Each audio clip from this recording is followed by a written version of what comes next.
O Show. For over 16 years, EJDConstruction.com has provided South Florida residents quality craftsmanship, accurate project management, and exceptional service. That's why EJDConstruction.com is an A-rated member of Angie's List and the Better Business Bureau. When you're looking for the right custom home builder for additions or home remodeling, please call my friend Eric at 305-433-4843. That's 305-433-4843 for EJDConstruction.com. This is the Big O Show. There's many ways to support our program, from subscribing and liking the show to visiting our terrific sponsors. Another way is using Cash App. If you would like to donate to the show and help us grow, download Cash App and search Cash Big O Show. That's Cash Big O Show. We appreciate your support as we continue to build the best sports show on the planet for South Florida sports fans. Support the Big O Show by using Cash App and donate to Cash Big O Show. Thank you for your incredibly loyal support. This is the Big O Show. There's no need to drive around South Florida wasting valuable time looking for a new or certified pre-owned Acura. Go to the #1 volume sales dealership in the Southeast United States. Craig Zinn's Acura of Pembroke Pines. Purchase with pace and space in a dealership tailored to your needs. From home buying to providing that personal touch. Contact the 2020 Satisfaction Award winner Craig Zinn's Acura of Pembroke Pines. 888-776-5123. That's 888-776-5123. Or visit them at 15601 Pines Boulevard in Pembroke Pines. This is the Big O Show. Sports fans love a place with great food, cold drinks, and TVs everywhere. That's why sports fans love Sports Grill and their 7 amazing locations. Check out the Bird Road location at 11481 Southwest 40th Street in the back corner of the West Bird Shopping Center. Sports Grill is also now offering some great employment opportunities. All kinds of positions are now available, from kitchen to hosting. Call for more information at 305-485-8845. From wraps to salads to amazingly delicious specialty dishes, Sports Grill is the home to the legendary special grilled wings. Since 1987, Sports Grill, good food, good drink, and good friends. There's no need to drive around South Florida wasting valuable time looking for a new or certified pre-owned Acura. Go to the #1 volume sales dealership in the Southeast United States. Craig Zinn's Acura of Pembroke Pines. Purchase with pace and space in a dealership tailored to your needs. From home buying to providing that personal touch. Contact the 2020 Satisfaction Award winner Craig Zinn's Acura of Pembroke Pines. 888-776-5123. That's 888-776-5123. Or visit them at 15601 Pines Boulevard in Pembroke Pines. The viewpoint, statements, or beliefs expressed on the following program by the host, guests, or callers are not necessarily the opinions of FantasyXS.com, Media Group Inc., ownership, management, sponsors, or website. When it comes to South Florida sports teams, very few in the media have witnessed, lived, and covered it like the Big O. Let's start the program dedicated to your favorite South Florida teams with a passion that's unmatched. The Big O Radio Show is on. Here's the Big O.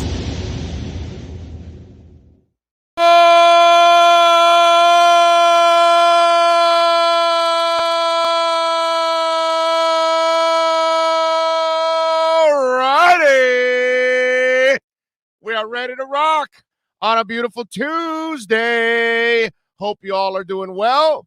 Hope you're feeling good. Hope you've recovered from that crappy game by the Canes on Saturday.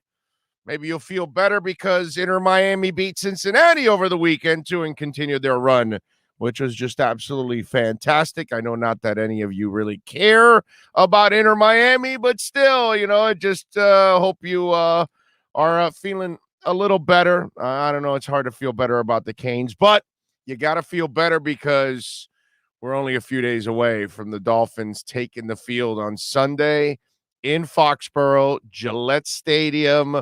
We're going to be at Sports Grill in Miami Lakes, folks. Get your asses out there. Sports Grill, Miami Lakes, right off the Palmetto, 154th. All right? So come on out there, west side of the Palmetto. It's inside that shopping center. So come on out there and join us because that's going to be a lot of fun. We're going to be out there for our pre and post game shows. So all season long, before the Dolphins game, 2 hours before, you can listen to us. 2 hours after, you can listen to us. So even when you leave the game, you tune on, get your phone ready, tune it into the YouTube page, and put the audio through your car and enjoy, ladies and gentlemen. We will be rocking and rolling. We'll carry the coach's press conference. We'll do everything that we normally do. We'll take your comments. We'll have an open mic there also. So if you want to come up and ask a question on air, you can do that too. So, all that kind of good stuff, good or bad, which I don't expect it to be bad. I expect it to be good, baby, because I think the Dolphins are going to get it done. So we'll have some fun here today. It won't be all sunshine and roses today. Ira Winderman will join us at 10:30. He's got plenty of sunshine and roses. But Manny Navarro is going to stop by at 12:30, and that's not going to be a lot of fun, as you all know, because we got to talk about some of the stuff that went on with the Canes, or lack thereof, however you want to phrase it. It is what it is. What are you going to do about that? So we are loaded with Manny. We are loaded with Ira here on the show. And then we've got some stuff that we want to get to throughout the next couple of hours. Of course, we will take your questions on the YouTube page there. So if you're watching, thank you. Remember, as you're watching, please smash the hell out of the like button. It is very important that you smash the like button. That is one of the most important things you'll do. You can visit our amazing sponsors like Craig Zinn's Acura Pembroke Pines, by the way, where you can get the 2021 ILX at $229 a month.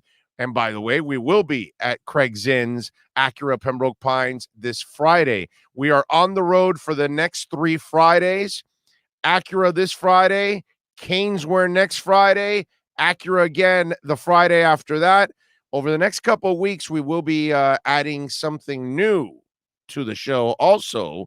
I'm just waiting on it all, but we keep working on things, by the way. We keep working on things. So there you go. Appreciate it all out there. What else do we have here on the program that I want to talk about overall? Let's see. We got, I told you, Friday we're at Acura. Sunday we're at Sports Grill in Miami Lakes. Caneswear next Friday, Acura next Friday. I think I've covered it all. Yes, I think we're pretty much where we want to be, and we got a couple of other things also that I'm working on too. So there you go. King Short says, should we check out that safety the Raiders cut? I know he had some injuries. I don't know if I think they're kind of happy with what they have. Listen, man, if they like him, that they'll try to. They don't waste any time.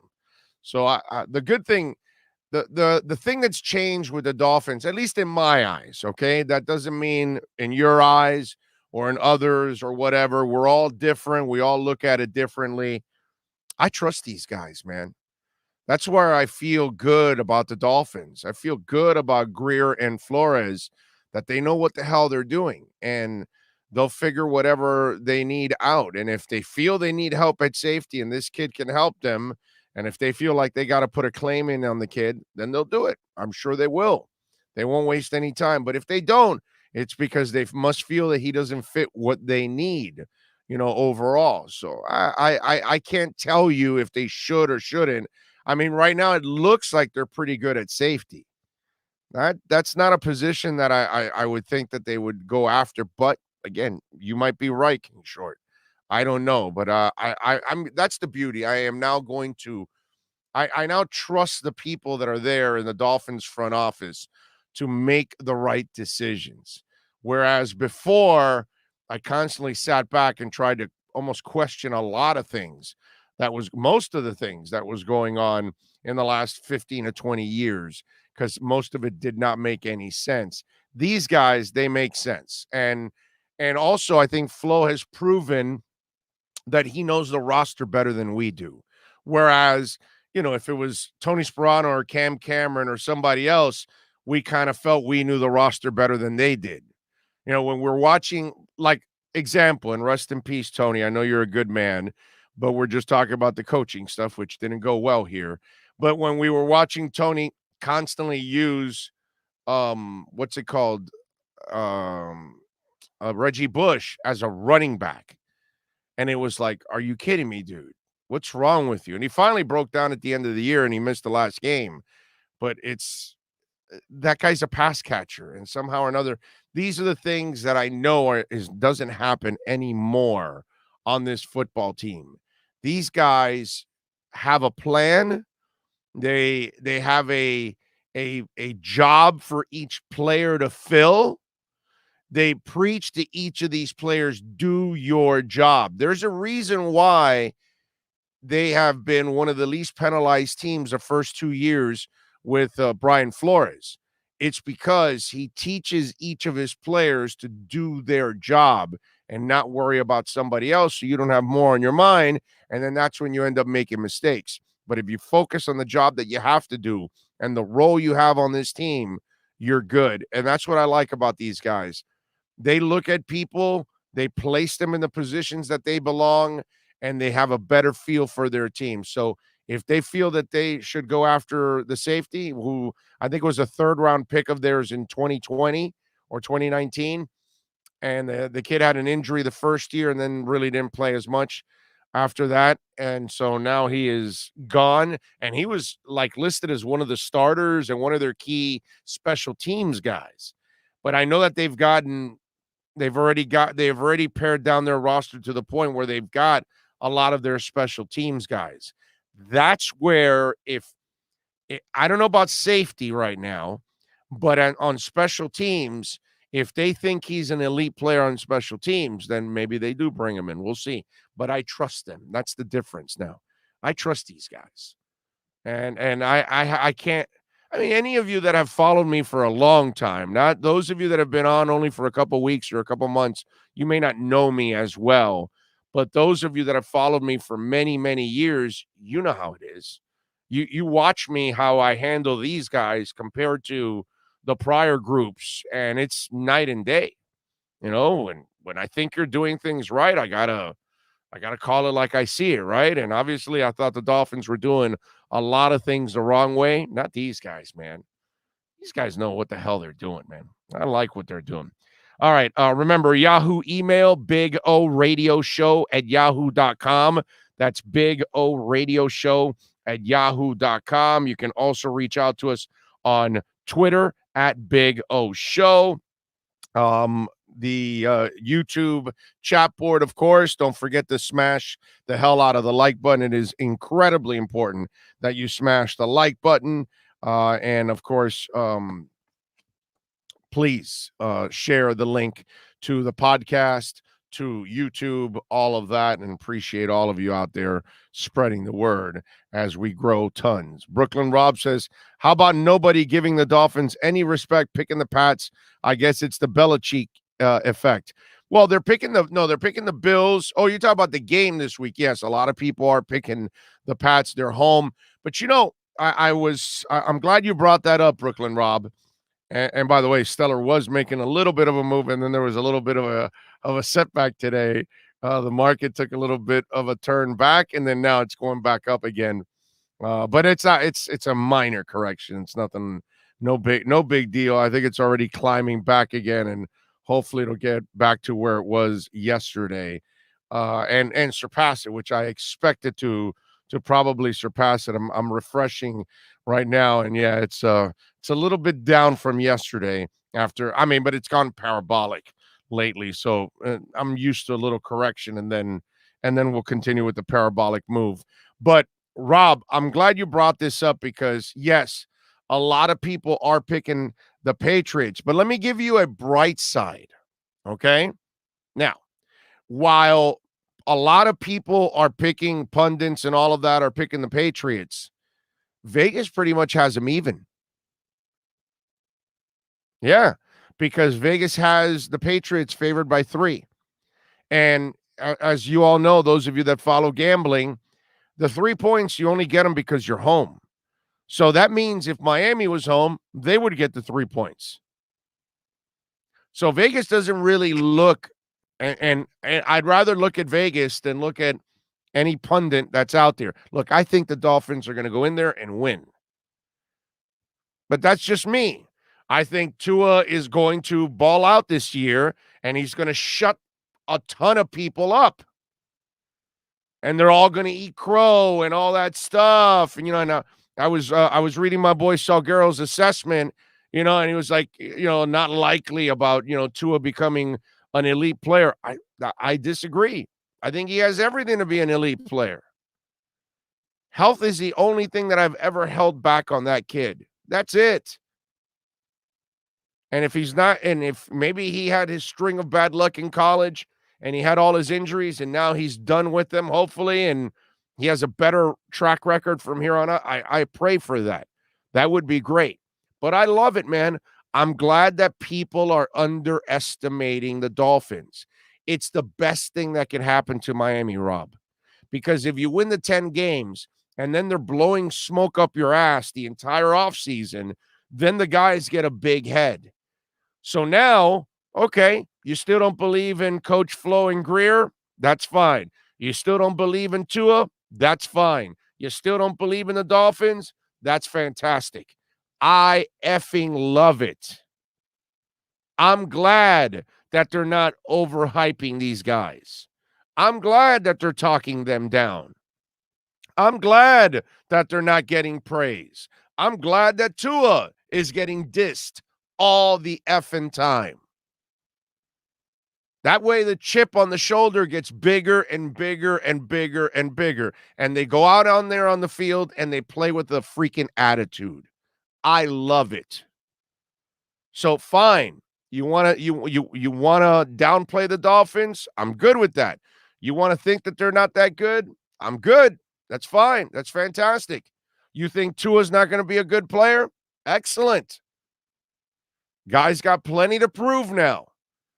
And we talked about this. You can go back and listen to the segment. I think it was on Saturday that it was Saturday where I pointed out all the players and why Chris Greer has kind of designed something that has a lot of hungry players. You may want to go listen to that segment. And I'm glad that they are not giving and overreacting on the Dolphins. Look, man, the Dolphins haven't arrived. So the last thing we need is to blow any kind of smoke up their ass anyway. So I'm glad. I hope Van Ginkel comes with an attitude. I hope Emmanuel Ogbah says, F the world. 9 sacks last year was only a start. I'm going to get 12 this year.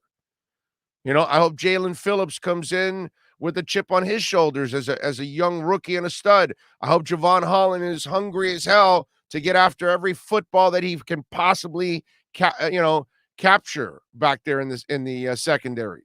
I hope X says, oh, okay, so you didn't want to give me the money I needed long-term, just 1 year. Well, I'm going to go out there and just leave a season for no doubt, and you're going to have to give me a new contract or somebody else will.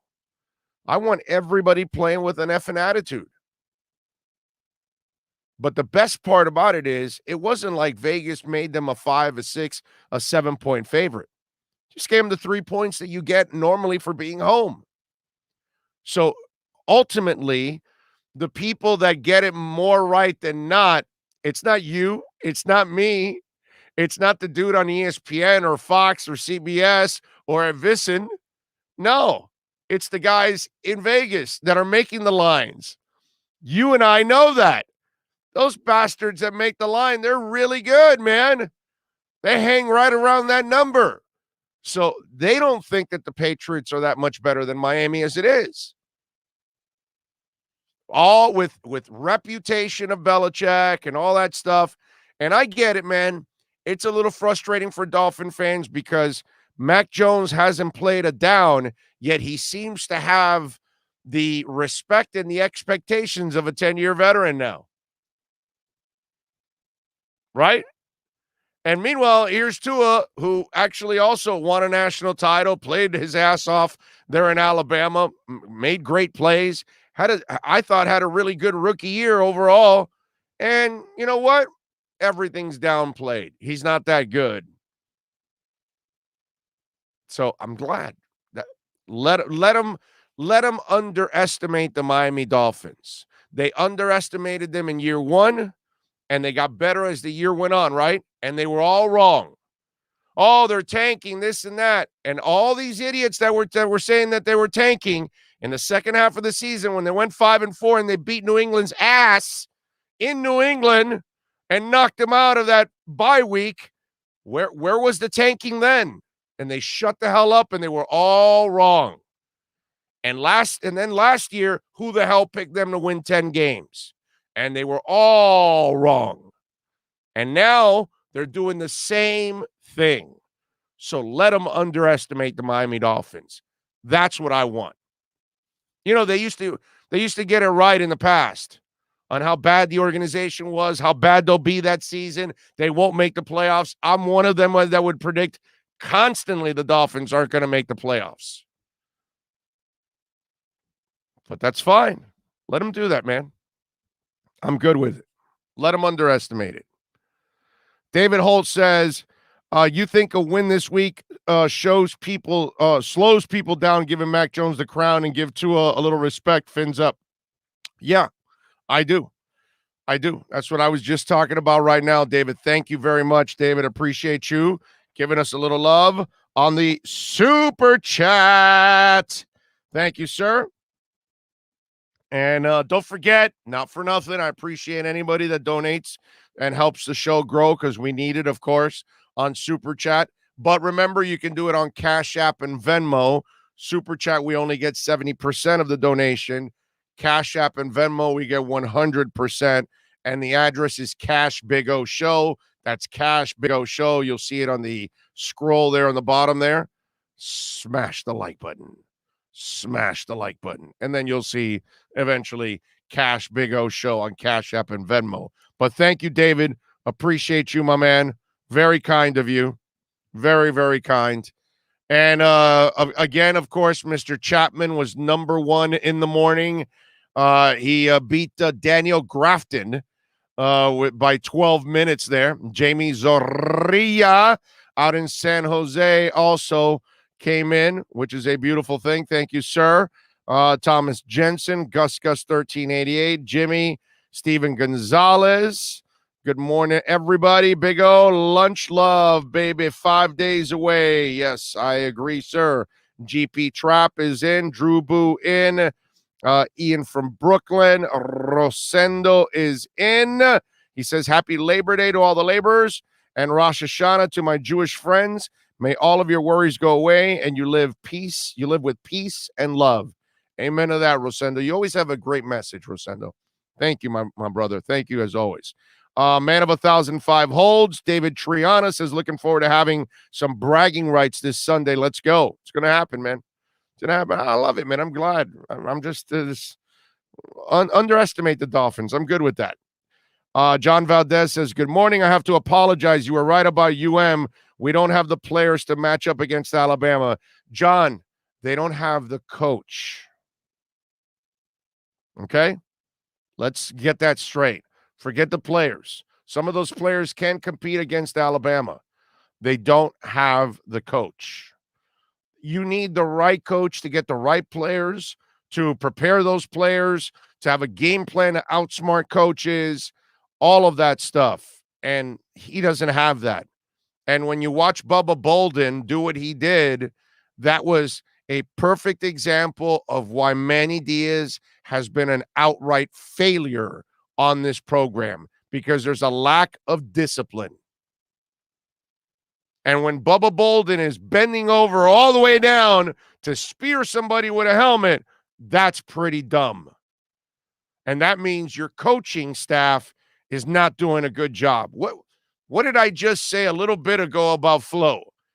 His teams have been one of the least penalized teams in the NFL the last 2 years. And during the preseason, very few penalties. That's the preseason, bro. With 90 players there. He had a bunch of guys that weren't even going to be on the NFL roster. And he's coaching those guys up not to make mistakes. That's coaching. You don't have the problem with the University of Miami is Randy Shannon. The problem with the University of Miami is Al Golden.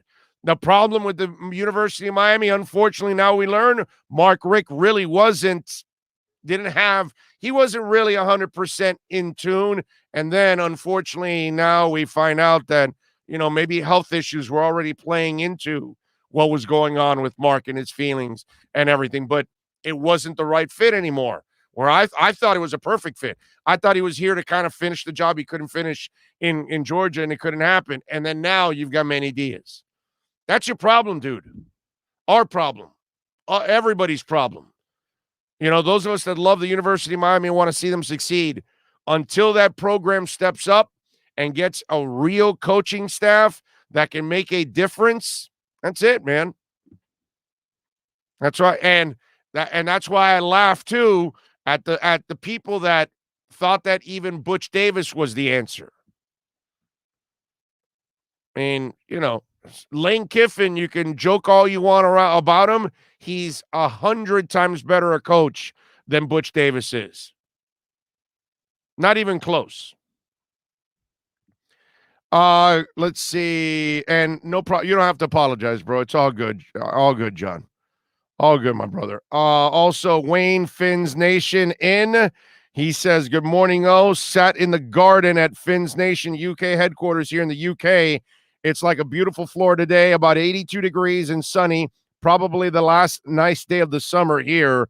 Go Dolphins. We got this. Damn right, Wayne. Damn right, sir. Damn Skippy. Herman Cueva in. Lisa Rose. So excited for this week, she says. We have football every Sunday from now until February. It's a beautiful thing, isn't it? Hope your knee is better, Lisa. Let's see. Bengals second-round lineman out, like O said. That cigar he smoked is the last one he will enjoy in a football game. Yes. Yeah, that's the last one that Joe Burrow is going to enjoy. Poor kid who went to Cincinnati. Fred Soros is in. Let's see. Wayne Fins Nation, NorCal, Francisco, Jose Banos. Tony Zagales says, good morning, Big O. Just ordered my Tua jersey. Can't wait till Sunday when we kick some New England ass. Flipside Fishing. Jean-Luc is in. R.I.P. Yes, Michael K. Williams. Very sad story, man. Those of you that watch The Wire, what's the show on HBO that he was on that show on HBO too that I loved. Oh man, I forgot the damn name of that show with the really ugly dude that was in Reservoir Dogs. What's his name, man? He's a terrific actor. Excellent actor. God, I think he's the one that's called Mr. Pink, and he's pissed because he's Mr. Pink, if I'm correct. Somebody help me out with that. Now I'm brain farting, but you probably know who I'm talking about. Boardwalk Empire. That's it. He was in Boardwalk Empire, and apparently Michael K. Williams may have had a heroin overdose in that hotel room. And he tweeted a couple days ago also on Instagram, he put, don't feel sorry for me and feel sorry for others and all this kind of stuff. It's like a GIF that he posted, not of him saying that, somebody else saying it. And so it's kind of, I read the article with his brother talking about it, and what a shame, man. I really like him as an actor too. He was a hell of an actor, a guy that you really enjoy watching. Steve Buscemi, thank you. It is Buscemi, thank you.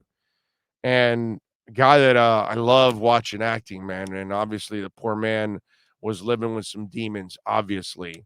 And he took his life, which so sad, so sad.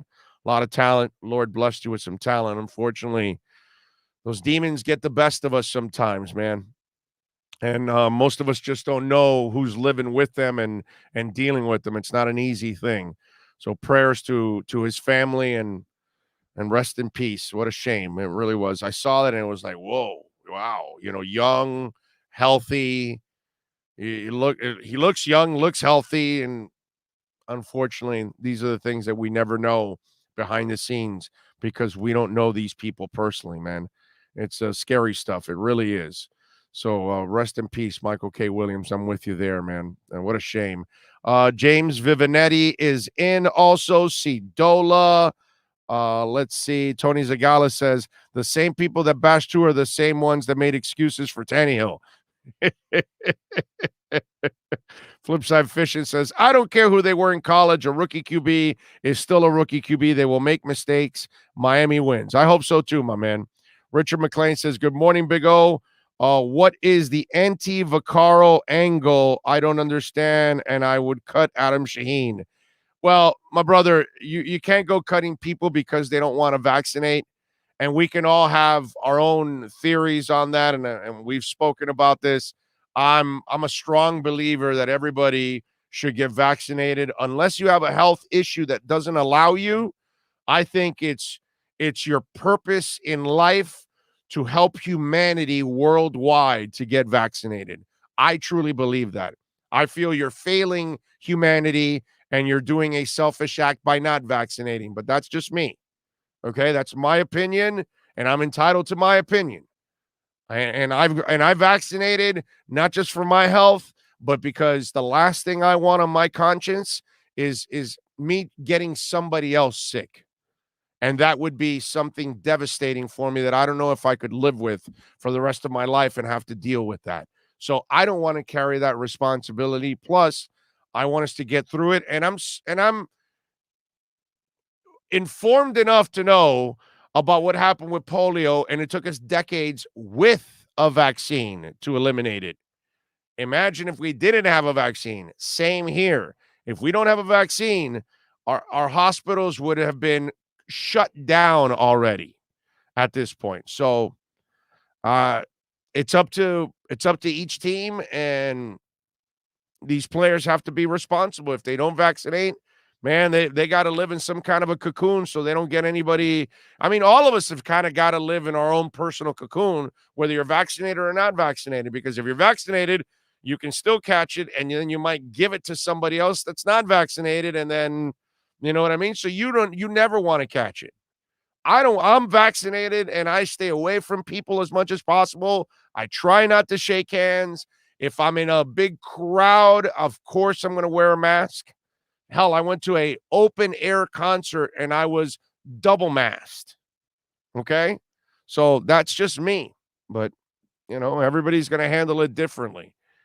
Shaheen's a good player, but this is something that we all have to live with. Hey, man, listen, I'm sure some of you in your family, a lot of people are vaccinated, and then there's one or two that aren't vaccinated. What are you going to do? Not love your family members that are not vaccinated? That's their choice. They're taking a gamble, and unfortunately, they're also taking a gamble with other people's lives, but it is what it is. That's the choice they want to make. They're entitled to it. Just like we're entitled to our opinion, we're entitled to take it. They have the same right. You know what I mean? It is what it is, man.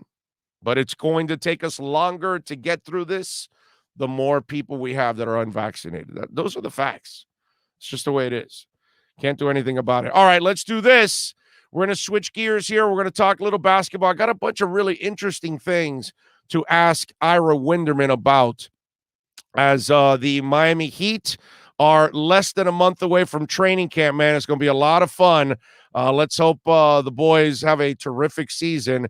And I got some interesting stuff to ask Ira Winderman. We will do that next with the Acura Pembroke Pines Miami Heat and NBA report. There's many ways to support our program, from subscribing and liking the show to visiting our terrific sponsors. Another way is using Cash App. If you would like to donate to the show and help us grow, download Cash App and search Cash Big O Show. That's Cash Big O Show. We appreciate your support as we continue to build the best sports show on the planet for South Florida sports fans. Support the Big O Show by using Cash App and donate to Cash Big O Show. Thank you for your incredibly loyal support.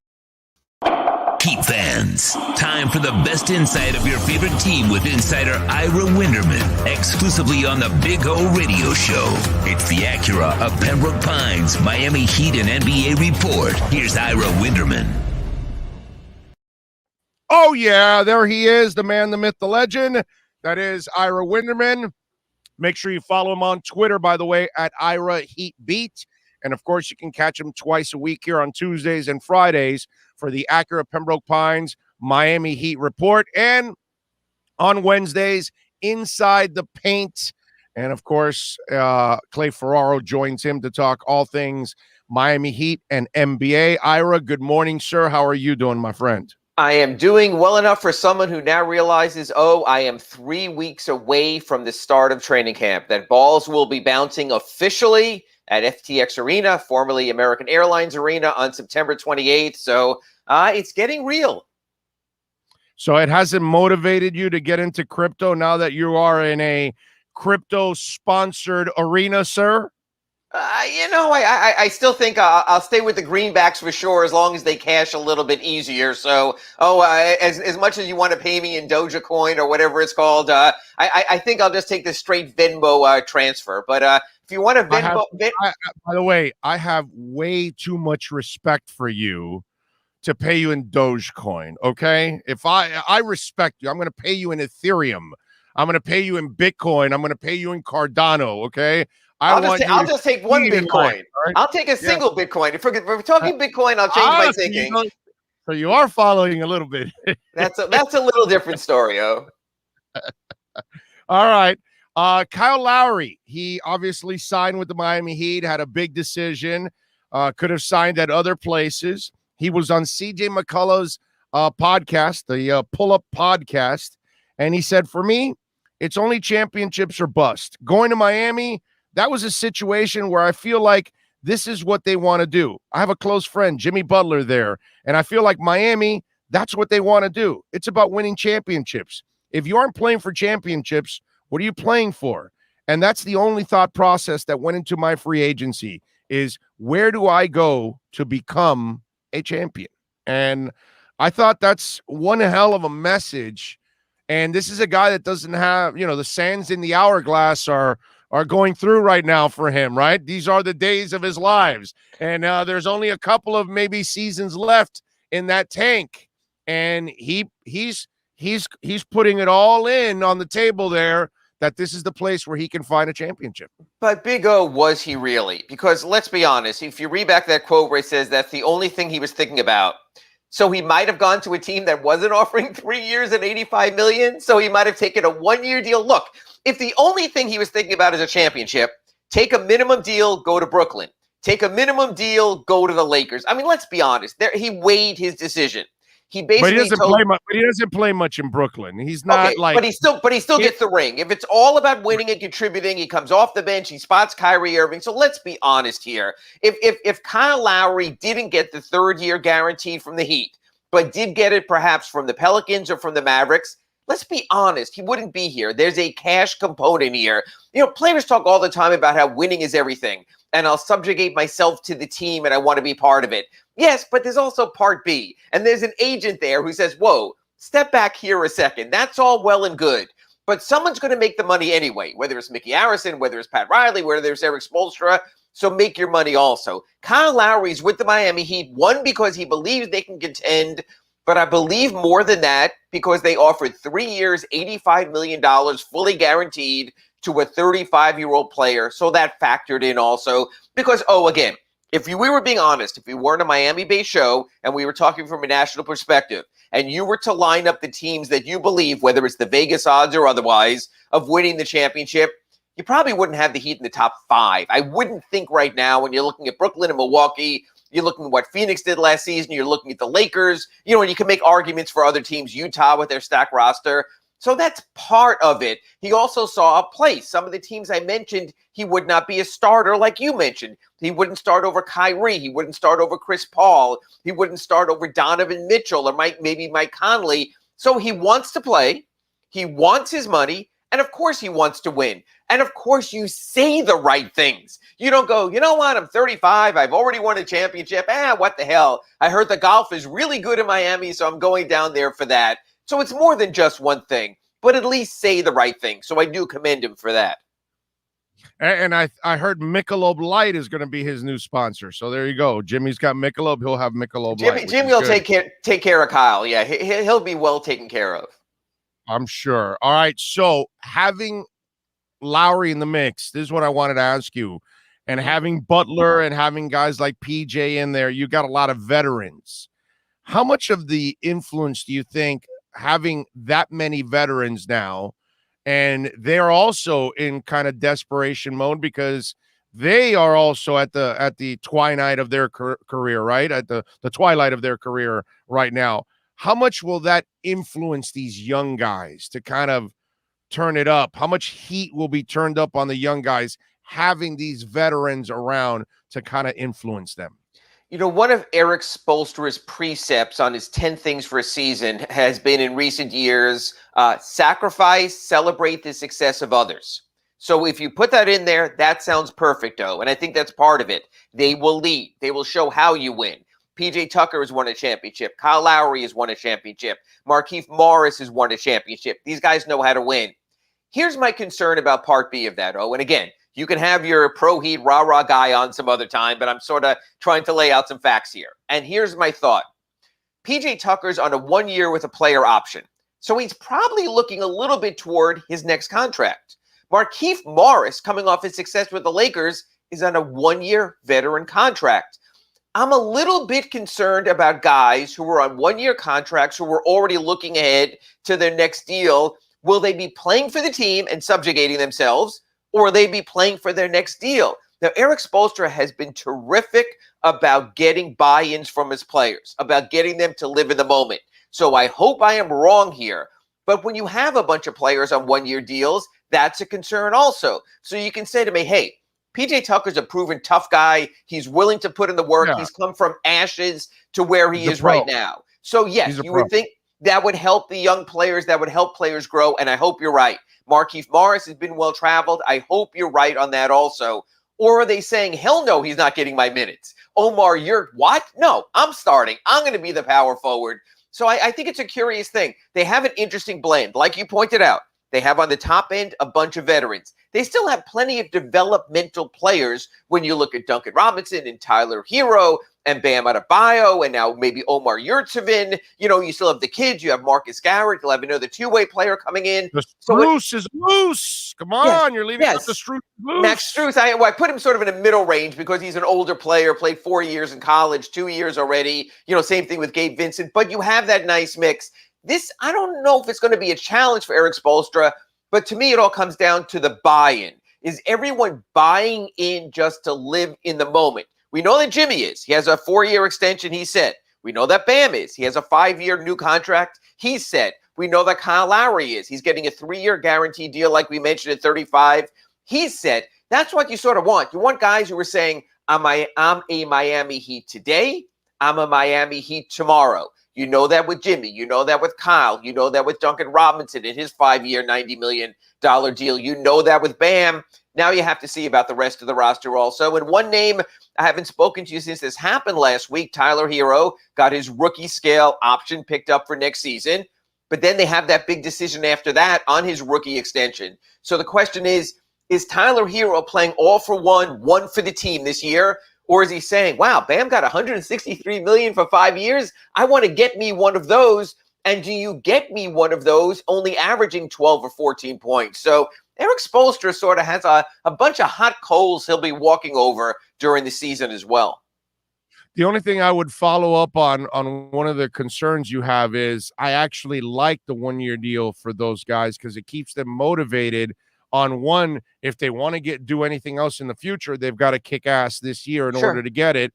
And two, you're already tied down enough to two older players for long-term deals. I kind of like the 1 year deal because it keeps you liquid. To tie yourself down to two more older guys for multi-years, that already even adds more to the risk that you're taking with Lowry and Butler on their long-term deals. So I find it all being positives pretty much, being on the 1 year deal. And the key is one of the things you talked about there. I think PJ Tucker is an ultimate pro. Right. I think that guy's going to play hard for free, not just for money. I think he has a character that he's going to bring it no matter what. Now, the Morris boys, they've had their ups and downs in this league. And so, when you were talking about it, and then you followed up with Morris, notice how I stayed quiet on that one. Yeah. I can't call either Morris guy the kind of pro that PJ Tucker has been in his career. That's I am curious about Markieff Morris to that extent. We've talked about all these Heat players and where they fit. And like you said, PJ Tucker, he might be an undersized, 4, but ain't no one backing him down in the post. He's going to muscle you back up. So I get that. We know who Kyle Lowry is. He's a tough guy also. He's one of these guys. Don't tell him he's 6 feet, because when he looks in the mirror, he sees a player a lot bigger. So I'm not worried about that. How much will they be relying on Markieff Morris? Could maybe an Omar Yurtseven bypass him in the rotation when they go big and play another way? Will Dwayne Dedmon get so many minutes and be so effective on the boards that maybe you see Dedmon and you see Adebayo together? So I do think Markieff Morris is sort of the one of the question marks. The one thing I'll say about that is this. You tell players their whole career, if you win, you will be taken care of. Well, Markieff Morris won 2 years ago. He wasn't taken care of by the Lakers. PJ Tucker won just in July. And they were very honest. Mark Lasry, the owner, part owner of the Bucks, came out in a podcast and he said, look, the luxury tax is onerous. We love PJ Tucker. We just couldn't afford it. What message does that send a player where you tell him, come over from Houston, take the trade with us instead of the trade with Miami. We will bring you in and we will get you a championship. We will take care of you. But they didn't take care of him.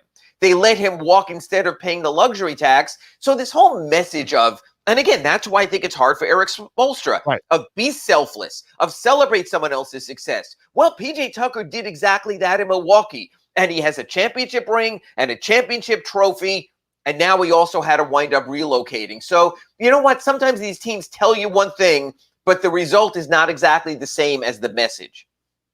All right, let me give you a philosophical look at the Miami Heat in the upcoming season, and you tell me what you agree, disagree with on this. The potential of this team, and we talked a little bit about it, it's kind of like two engines you have in the car, and you have your veteran engine and you have your young engine, right? And I kind of feel like if you can get the right mix with these guys, and you could get Duncan and Tyler and Bam, and then eventually Oladipo, on the back end in the back end of the regular season, the playoffs.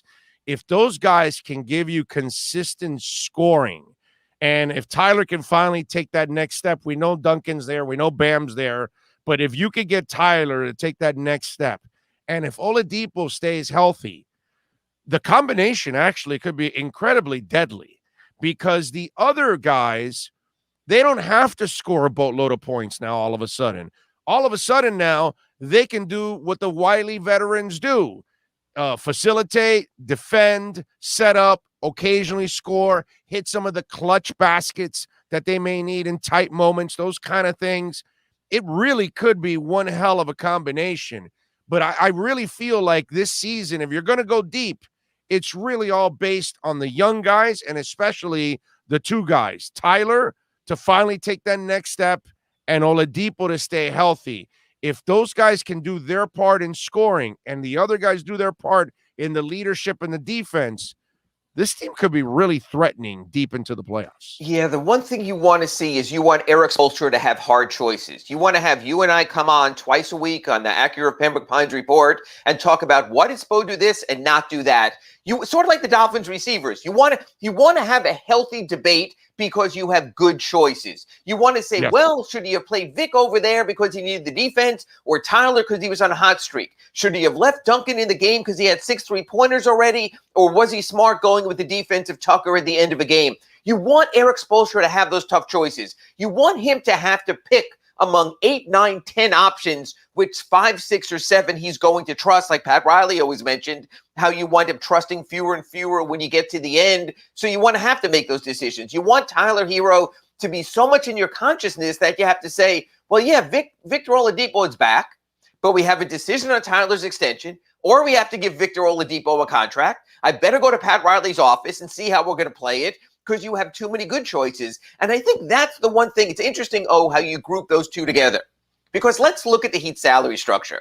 You have a maximum deal for Jimmy Butler. You have a maximum rookie scale extension already in place for Bam Adebayo.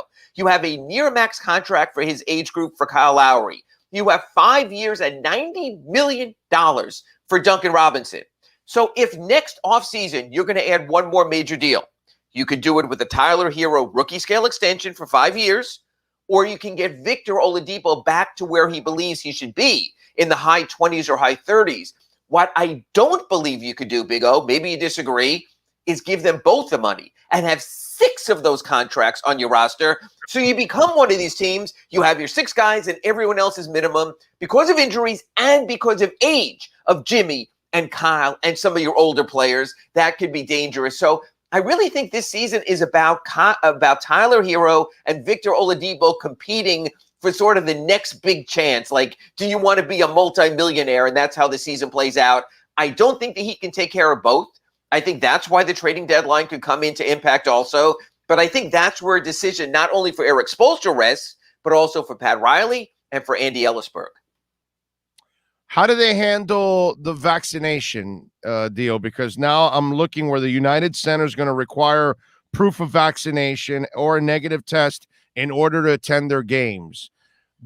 Has the Miami Heat gone forward with what their rule is going to be for people that attend? And then part B, we see that the NFL is having some issues with some of the coaches that maybe making decisions based on vaccination. We're watching here week 1 with the Miami Dolphins that Adam Shaheen has already affected what's going on. How are the Heat handling all of that, the vaccination or the unvaccinated players? Internally, they handle it very well. By the end of last season, every player was vaccinated. It wasn't a concern. Now, remember, we have a big turnover this year where they brought in a whole bunch of new players. You have to wait to see what those players choose for or not. This has gotten sort of misreported a little when people are saying the NBA is now making it more difficult and punitive for those who aren't vaccinated. Actually, it's the opposite. They've made it a lot easier for those who are. You don't need daily testing. You don't have to land at 4 a.m. on a back-to-back and 8 a.m. be there for testing if you're vaccinated. But if you're not vaccinated, for example, on the team flight, they have luxurious first-class seats. The players all sit up there. Even the coaches will sit in the back in the regular coach section. If you're not vaccinated, you can't sit next to the players anymore. So all of a sudden, you might have a 3-hour flight somewhere where you're sitting in a coach seat that you're not used to it. So it's not that they're penalizing those who aren't vaccinated. They're simply easing the restrictions for those who are. Based on last season, the Heat getting everyone vaccinated, I'm sure that'll be a push. When it comes to fans, it's completely different because of the state government in Florida, because of how Ron DeSantis has chosen, take your political side, whatever you want, to handle this thing.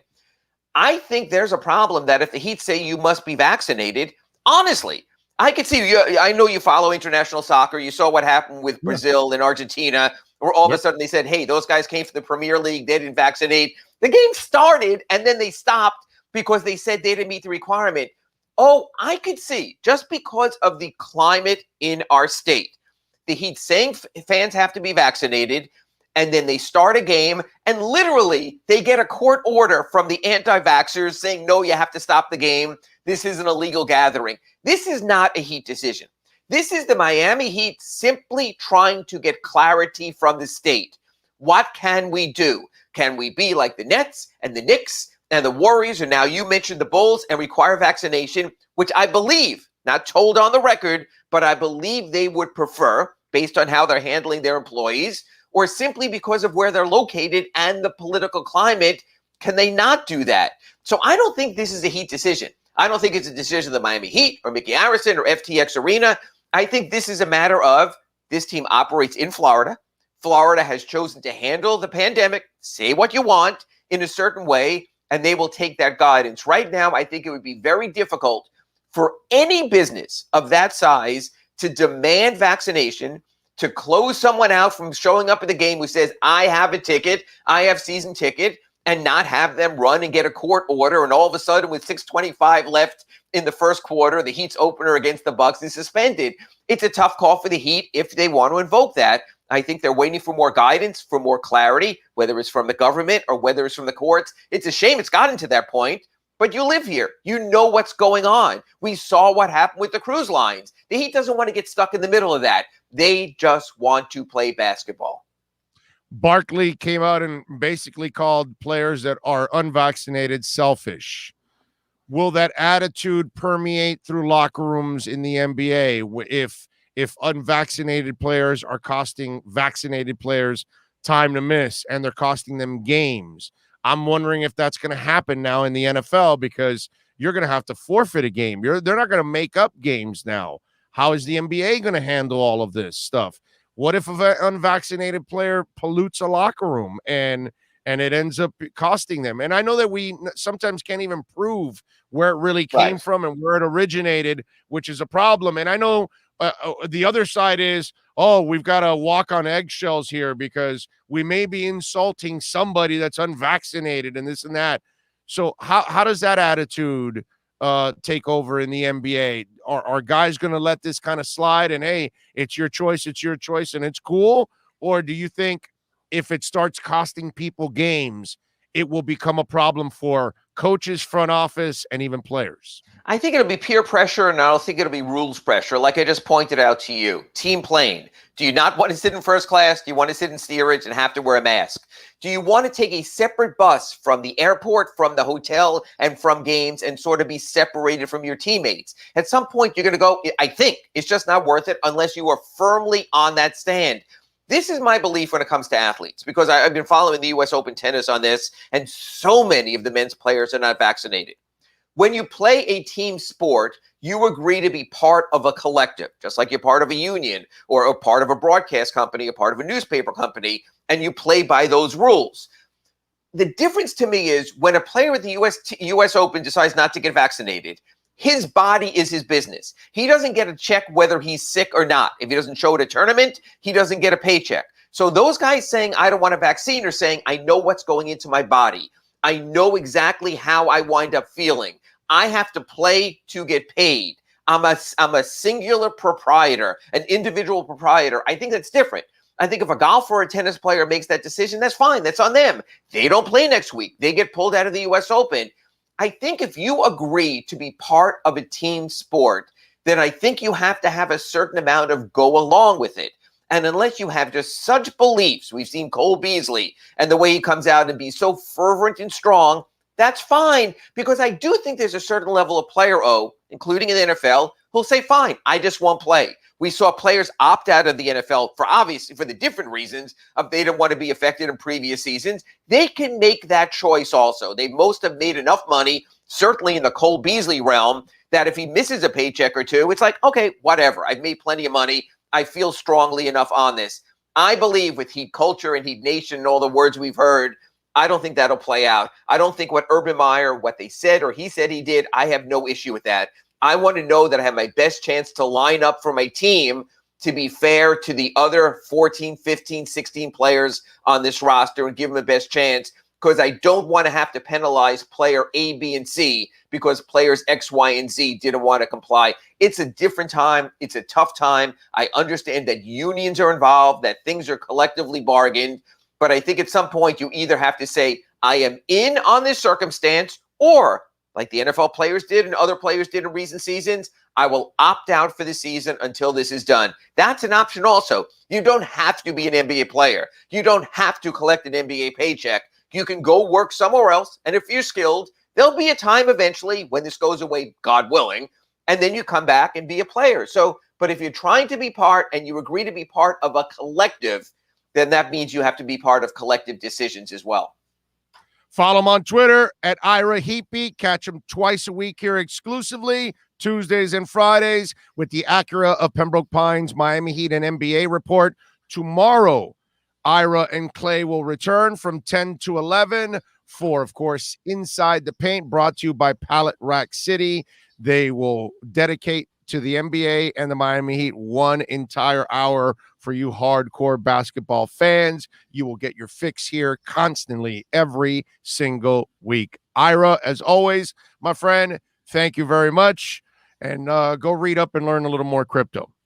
If you tell me that's what I got to do, looking forward to tomorrow. I'll catch you back on the Acura Pembroke Pines report on Friday. Thank you, O. You got it. Test on Friday for you. There you go. Ira, getting it done. You've been listening to the Acura of Pembroke Pines Miami Heat and NBA report with Ira Winderman. When you're looking for award-winning service and great deals from the #1 volume Acura sales dealership in the Southeast United States, you go to Craig's Inn Acura of Pembroke Pines at 15601 Pines Boulevard in Pembroke Pines. It's a beautiful thing. There we go. Ira Winderman, good stuff as always. We appreciate Ira taking some time and dropping the knowledge as he always does. Remember, you can reach out to us.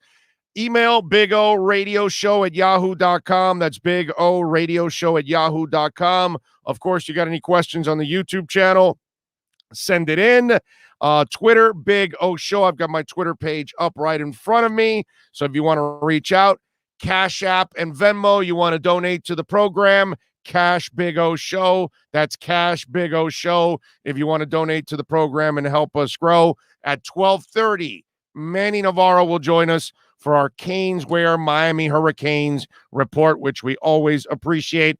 And get your ass down there, man. 2511 South University Drive in Davie. They've got, I don't know, like 100 T-shirts, almost like 100 hats, all kinds of jerseys. They've got the black jerseys. They've got the black helmets. They've got the regular helmets. They've got all kinds of different memorabilia that you can get there, autograph stuff there. 2511 South University Drive, Inter Miami, so you can keep up with the season. You can dress in the sharp colors. They've got Dolphins, they've got Heat, they've got Marlins, they've got Panthers, and of course, anything and everything pretty much with a Canes logo you can get at Caneswear. So go see Brett and all the great people. And if you go to caneswear.com, remember, you order over $99, free shipping. Beautiful thing, isn't it? All right, let's go. Yes, we got 200 people. What do we got? 100 likes, you said? That's right. Let's go. Let's pick it up. You got to give us a like while you're watching. Smash the like button, folks. Let's get to 300. I think we got to 300 yesterday. This allows the algorithms to get going. And so the show pops up on more screens on YouTube so we could get more people and the subscribers and the crowd grows, which has been growing here on YouTube like crazy. Obviously, the downloads have been blowing up, and we thank all of you out there for subscribing and downloading the show. It's a beautiful thing. Stefano says, Sario, it's week 1. I need football overload. There's plenty of football. Stefano, if you're only tuning in when the basketball segment comes on, I can't help you, my brother. But the first half hour was all football. You know, it's an all sports show. So I could talk Inter Miami. I could talk baseball. I could talk hockey. But, you know, football and basketball are going to be year-round here on this show. Always. So Heat fans are always going to have a home here because I know that we've developed the kind of passion for the Heat that is year-round. But obviously, football has always dominated this show for 30 years. That's kind of the way I've done things as it is. So complaining about it isn't really going to do anything. You will get your football. It's automatic on this show. You will get plenty of football talk, so relax. See, Big Bob wants some highlight talk. Now we're talking. I think Joey is in one of those montages that we play. I'm pretty sure of it. The montage that I play, you see Joey is right before Zach. So Joey was famous at Miami Highlight, actually. So I got to know Joey a little bit. Hank Goldberg's left nut says, Big O, did you see 560 is no longer an ESPN affiliate? They're now CBS, just like 790. Both now simulcast the same stuff nights, overnights, and weekends. Hawk and Crowder, LOL, dead format. Yeah, no, I mean, they're so 560 and 790 are so dead in the water. It's not even funny. Remember, Joe's going to retire in January. They will shut down 560. They will change formats. That's what they're planning on. This is what they're doing. Why do you think they put Joe only on 560? And then all the other shows are on 790. Look for yourself. The writing's on the wall. They called it the Joe and everything just to kind of wrap it all up. And then in January, when he steps down, they'll change the format and it's over. I mean, they're idiots over there. Who the hell simulcasts the same show on 2 stations that cover the same part of the town? It's ridiculous. It's asinine. But I mean, you know, they've got terrible leadership. So what are you gonna, you know, you can't do anything when you've got morons running the place, you know. So yeah, that's they're toast. And whether they run 790 or CBS or ESPN. Who gives a crap, dude? Also garbage. I was just watching. I watched some of the. Oh well, I accidentally ran into Stephen A. Screaming A. and Michael Irvin. Oh my God, is that going to get old fast? Michael Irvin can't do everyday talk. He's not hard. He doesn't follow sports hardcore enough to do it. So he's going to end up saying all kinds of really stupid and inaccurate things. Once you take him out of football, Michael Irvin doesn't know jack shit about sports. I mean, anybody that heard his clown show on QAM, you can tell. Him and what was it, Kevin Kiley or whatever the hell it was? I mean, give me a break. That show was an abortion, dude. Okay? I know it can't happen in Texas, but everywhere else it was an abortion. Holy crap. Man. So they just keep putting garbage and more garbage and more garbage. It just gets worse and worse and worse. ESPN is a shell of what it used to be. So you want to run ESPN, you want to run CBS, whatever, bro. Eugene says, Big O, thoughts on the Seminoles game on Sunday, and what a way for the Seminoles missing a field goal on the day they celebrate Bobby. I got to tell you, Eugene, I was jealous. I was jealous because it seems like Florida State has made more progress than the University of Miami, and that guy has isn't that Norville's second year at FSU, and Manny's a third? Am I right here? Right? I think. If I'm correct me if I'm wrong. Is this Norville's second or third year? I think it's his second year, correct? So it looks like that was a respectable performance by Florida State. It's a shame they missed a field goal because obviously I'd rather watch FSU win than Notre Dame. I mean, I wouldn't want Notre Dame to win in a cockroach contest. But yeah, I got to say, if you're a Florida State fan, you had to, considering the crap you've watched the last couple of years, that was an incredibly respectable performance. A little frustrating because you had a shot, but still, I didn't even think it would be that close. I got to be honest with you. And Notre Dame has a better passer. Now, this kid's I can already tell this kid's a better passer than Ian Book was. And I thought Ian Book would develop and become a better passer. When I first saw him at Notre Dame, I said, oh, this kid's got some skills. But it never really, sometimes people learn just enough and they don't do enough to get better and become an even better professional at anything. And that's kind of the way I felt with Ian Book. He reached his pinnacle when he was, freshman or sophomore, whenever it was his first time, and he never improved after that.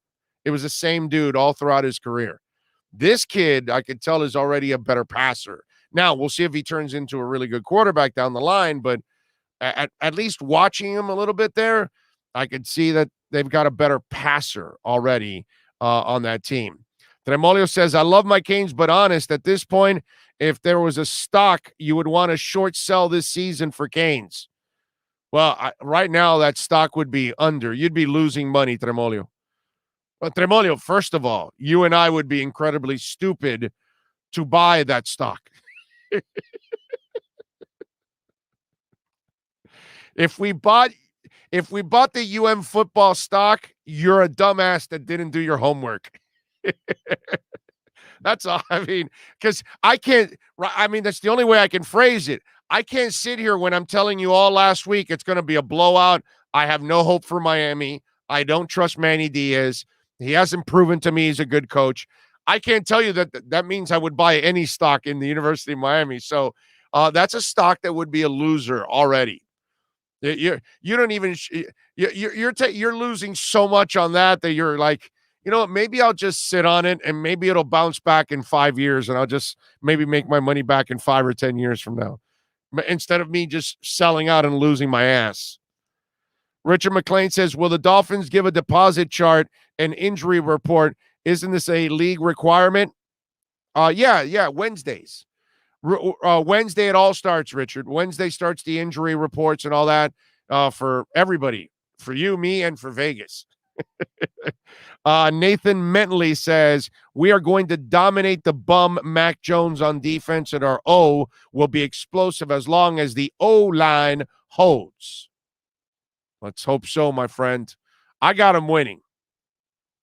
Pat in Nashville says, if you can't follow rule number 1 of the Big O Show, see rule 3, section 27, paragraph 2. Exactly.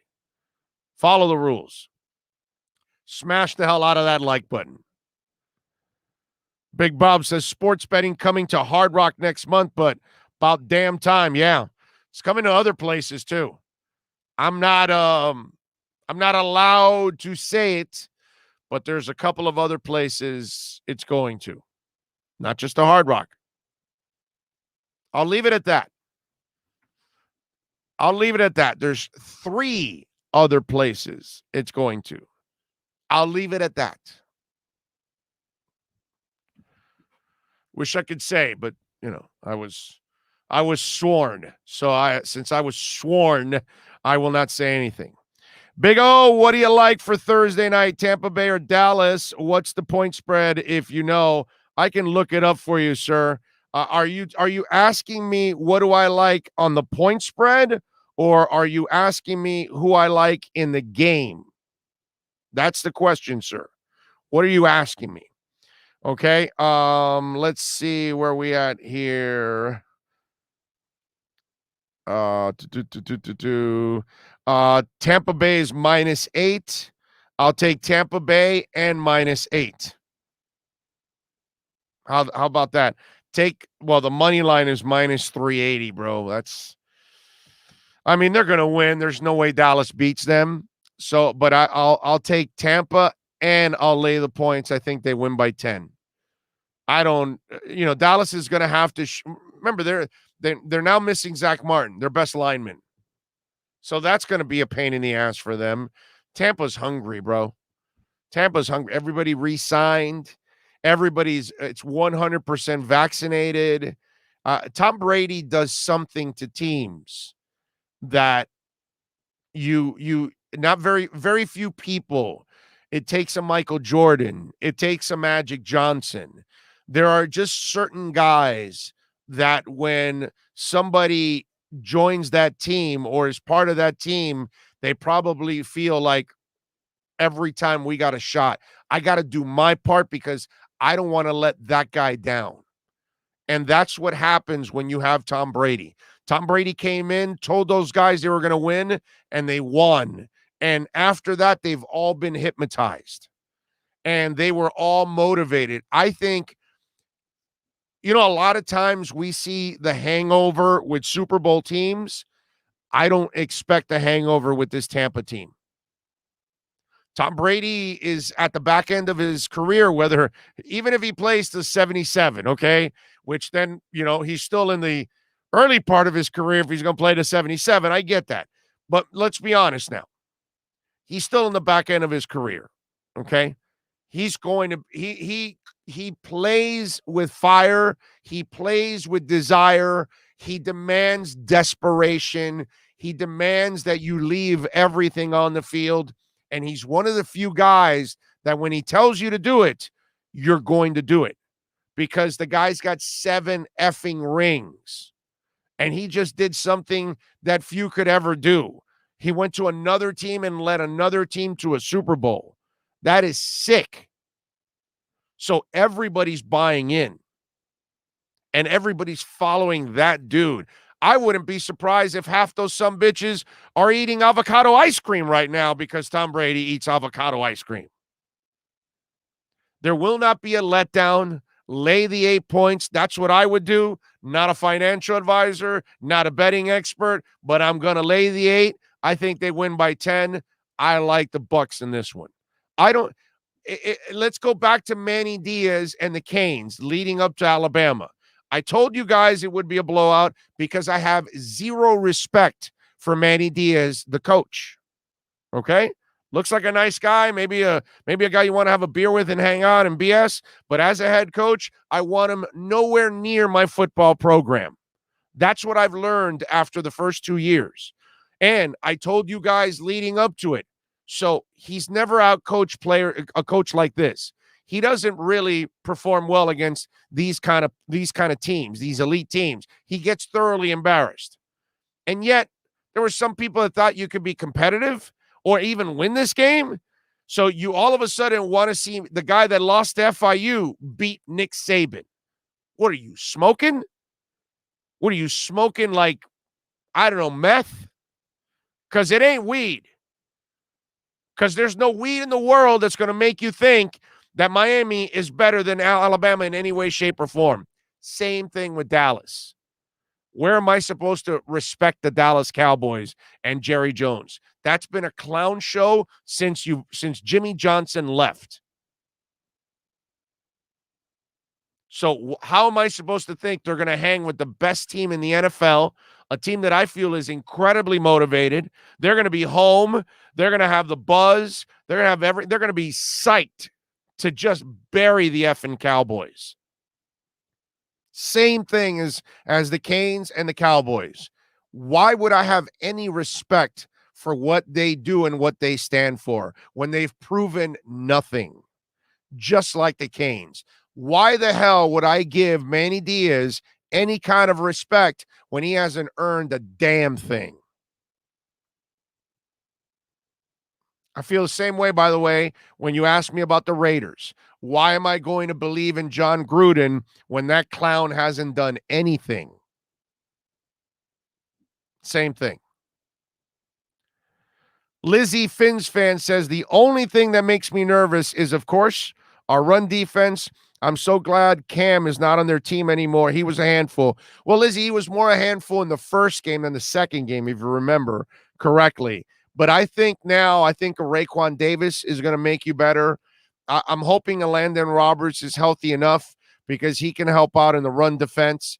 But, you got Wilkins in there. He should be better. Seiler is there too. He should be able to help out. You've got some guys. And you got young guys that they should be better. Jerome Baker should take another step this year and help this team out. Van Ginkel has gotten better every single year. It's got to be a team thing. You got a couple safeties that will get their nose dirty. Holland will help out and run support. Brandon Jones will definitely get his nose dirty and help you out. So, yes, it's got to be a team thing, but I can't argue with you. It has to be a little bit of a concern because it was a weakness last year. Hopefully they will shore it up this year, and hopefully they're going to play better. I think they will be slightly better. Am I going to tell you they're going to be like what they are in the secondary? I think in the secondary they're going to be dominant. In the front seven, I think they're going to be able to get after the quarterback. I really believe that. Stopping the run, we need to kind of see it. Yes. I think they should be better, but we need to see the consistency week in and week out. Now, I'm expecting a ton of Harris now. So the one thing that I do like about your point that not having Cam there gives them that dual threat, and then that keeps your linebackers guessing on RPOs. So it becomes a little bit more of a challenge for your outside linebackers, for your ends, and how to commit to that RPO. So that becomes a challenge. But with Mac Jones, you're not going to be running any of that stuff. So I would imagine we're going to see a lot of Harris and company running at the Dolphins. And early on, the Patriots are going to want to establish the run big time so they can get the play action going, so they can get Mac Jones comfortable. What Miami needs to do is disrupt the things that go on that offensive line with the Patriots. And they've got a good offensive line, but they've got to find a way to get to Mac Jones, make him uncomfortable. And what you cannot do with Mac Jones, at least this is what it seems like to me early on, because we don't have the book on the kid. We have what we saw in Alabama. He cannot get comfortable in the pocket. That cannot happen. So somehow or another, Raekwon Davis and Christian Wilkins and Seiler and all these kind of cats, they must disrupt what goes on in that pocket. Agba must be a werewolf. Van Ginkel must be a werewolf. That's the one thing. Get the young kid uncomfortable. Hit him. Hit him several times. Make him think about those hits. That's going to be important. But there's no doubt, before you even do that to Mac Jones, you better stop Harris and company. You better stop that running game. because Belichick is going to feed the hell out of that running game with Miami. Guaranteed. Big O, have you read if Austin Jackson is vaccinated? Just wondering if he will be able to make it to the game. Herman, you're going to find out. If he's vaccinated, he's playing. Well, I'm sorry. If he's vaccinated and did not catch COVID and gives you back-to-back tests in the next couple of days, negative, he plays. Shaheen is out. When you're unvaccinated, you're out for 10 days, dude. You're done. So he's done. Forget about it. But Jack, that's why I think that when they activated one guy, I think they know that he's going to come back. They could have activated two guys, and they didn't. They only did one. That tells me they have a really good inclination that Austin Jackson is going to come back. So then you won't have to decide. Greg Little missed yesterday with illness, not COVID related. So maybe he stomach or sick or, maybe a little bit of cold or whatever. So he'll be all right. So it'll either be Eichenberg or Greg Little playing left tackle. One of the two, because Jesse Davis is playing right tackle. Eichenberg plays naturally left tackle. And I know you've got Greg Little there. So I don't know which one they're going to go with. That's a great question. I don't know. I have no idea. Maybe they'll rotate the two guys. Nah, they won't do that. I'm joking around. That'll be interesting to see what happens. Greg Little, you assume would be the guy, but I think there's a chance that Eichenberg also gets an opportunity. Big O, let's see. The only way to get rid of Manny Diaz is if all the big money boosters and the board of directors step up and buy out Manny's contract. Then there's hope. I could see that happening. When have they done that, Alexander? Again, those people that thought Miami could win this week, so you thought Manny could do something he's never proven to you that he can do. So all of a sudden now, you're asking the boosters to do something they've never done before. Yeah, no, that's not happening. And let me ask you. Okay, let's be honest now. Are you ready for me here? Not that Manny's going to get fired at all this year, unless he's committing crimes, unless he's holding up banks. They will keep him. I already told you, Blake James hired Manny.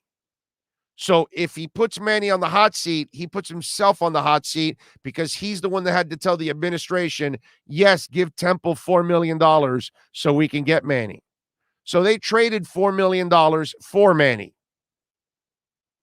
Clearly, the University of Miami paid $4 million too much on that trade. Anyway, by the way, does that go down as one of the worst trades in South Florida sports history?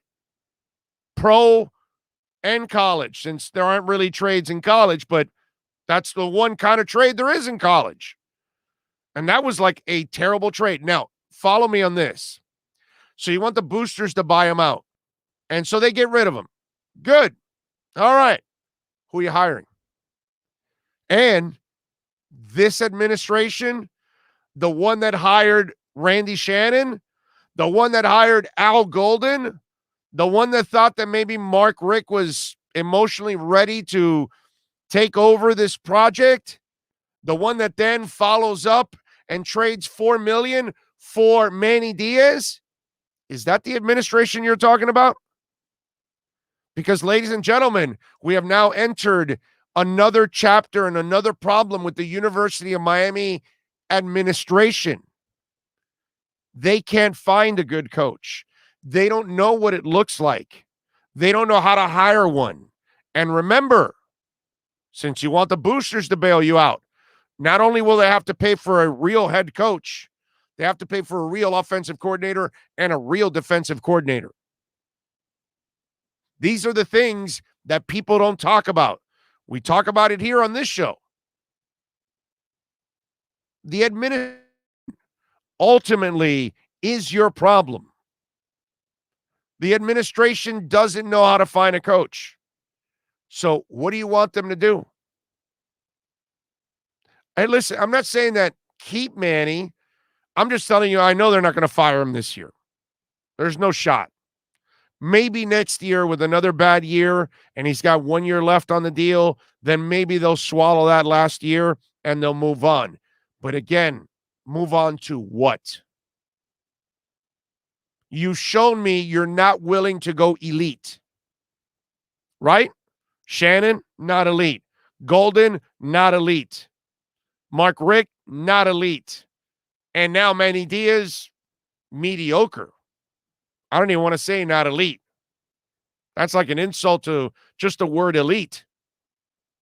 So your bigger problem is the administration couldn't hire a good coach if it sat on them. That's your bigger problem, my friend. So just the boosters will buy them out, and we've got all the answers. No, you don't. Big problems for the University of Miami football program. That's why I told you yesterday. I don't ever see them getting back to being elite again. I just don't. They don't do what it takes to be elite. That's all. Big O, love the show. Do you think Hunter Long can make an impact on the game against the Pats? Thank you. Yuri, I don't know, my man, because he has to be healthy enough. He has to be comfortable enough with the offense. They have to be comfortable with him right now. And so maybe you go, the Ethan Carter kid has been pretty consistent and has shown out. Maybe he gets a little bit of an elevation this week and gets an opportunity with Shaheen out. You know Gesicki's going to make plays, but getting that second tight end involved is important. And this gives you an opportunity to find out if Ethan can play. So down the line, if you have any more issues, because I got to tell you something. What happens if Shaheen late in December also gets it again and your antibodies are out a couple months later? This could be a problem for Miami down the line. So we'll see what they do if who plays. Does Ethan play? Does the blocker Smythe get more time? Your guess is as good as mine, my friend, because Hunter didn't play enough. Now, do I think he will make an impact on this team? Yes. Down the line, yes. In game one, I'm not sure yet if he's ready for it. Big O, how many receiving yards, TDs, Waddle will have on Sunday? Your prediction. Michael, since you want to set me up for absolute failure, because to predict that is going to be hard, but I'll go with 90 yards and a touchdown, which is pretty damn good for his first game.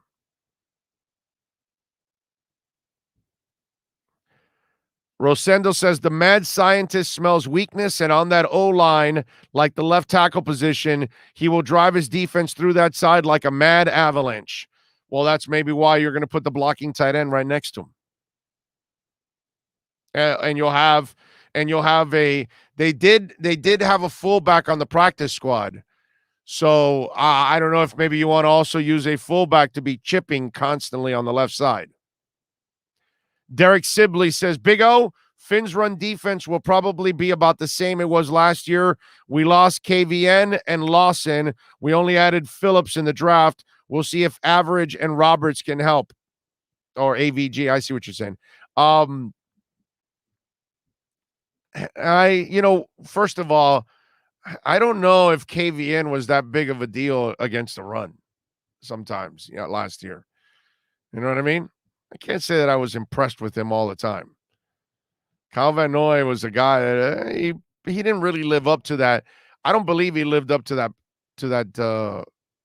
contract.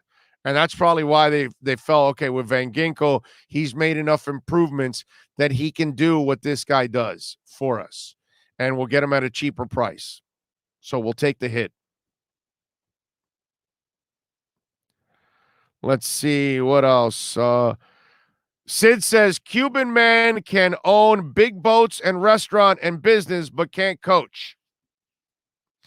Okay. Way to be racist there, Sid. Nice job. Now, don't tell Mario Cristobal he can't coach, but that's all right. Nice job, bro. Way to go. I get it now. So for Sid, Hispanics can't coach at all. All right. Way to go, Sid. Way to share that racism, that bias. Nice job. Maybe you and Reggie White should hang out since you're good at stereotyping. What Ray says, what is your main concern about the Finns going into the Patsies game? What are you most confident about in the Finns versus the Patsies? The pass defense. I love Miami's secondary. I think they're going to make life impossible for Mac Jones. I think they're going to make life really hard on them. It's up to the front seven to control the running game, and I think they'll be able to win this game.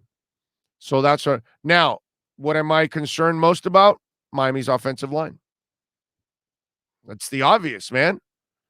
It's the obvious. We don't know if Alston Jackson's going to play or not. We should find out by tomorrow or Thursday. I think we'll know already. He'll have his back-to-back negative test if he gets them. But the offensive line, sir, is the one thing. They have not played long enough to know each other, to have a good feel for everything that's going on and being able to react to everything. So that offensive line to develop, sir. So that is my concern, is the offensive line.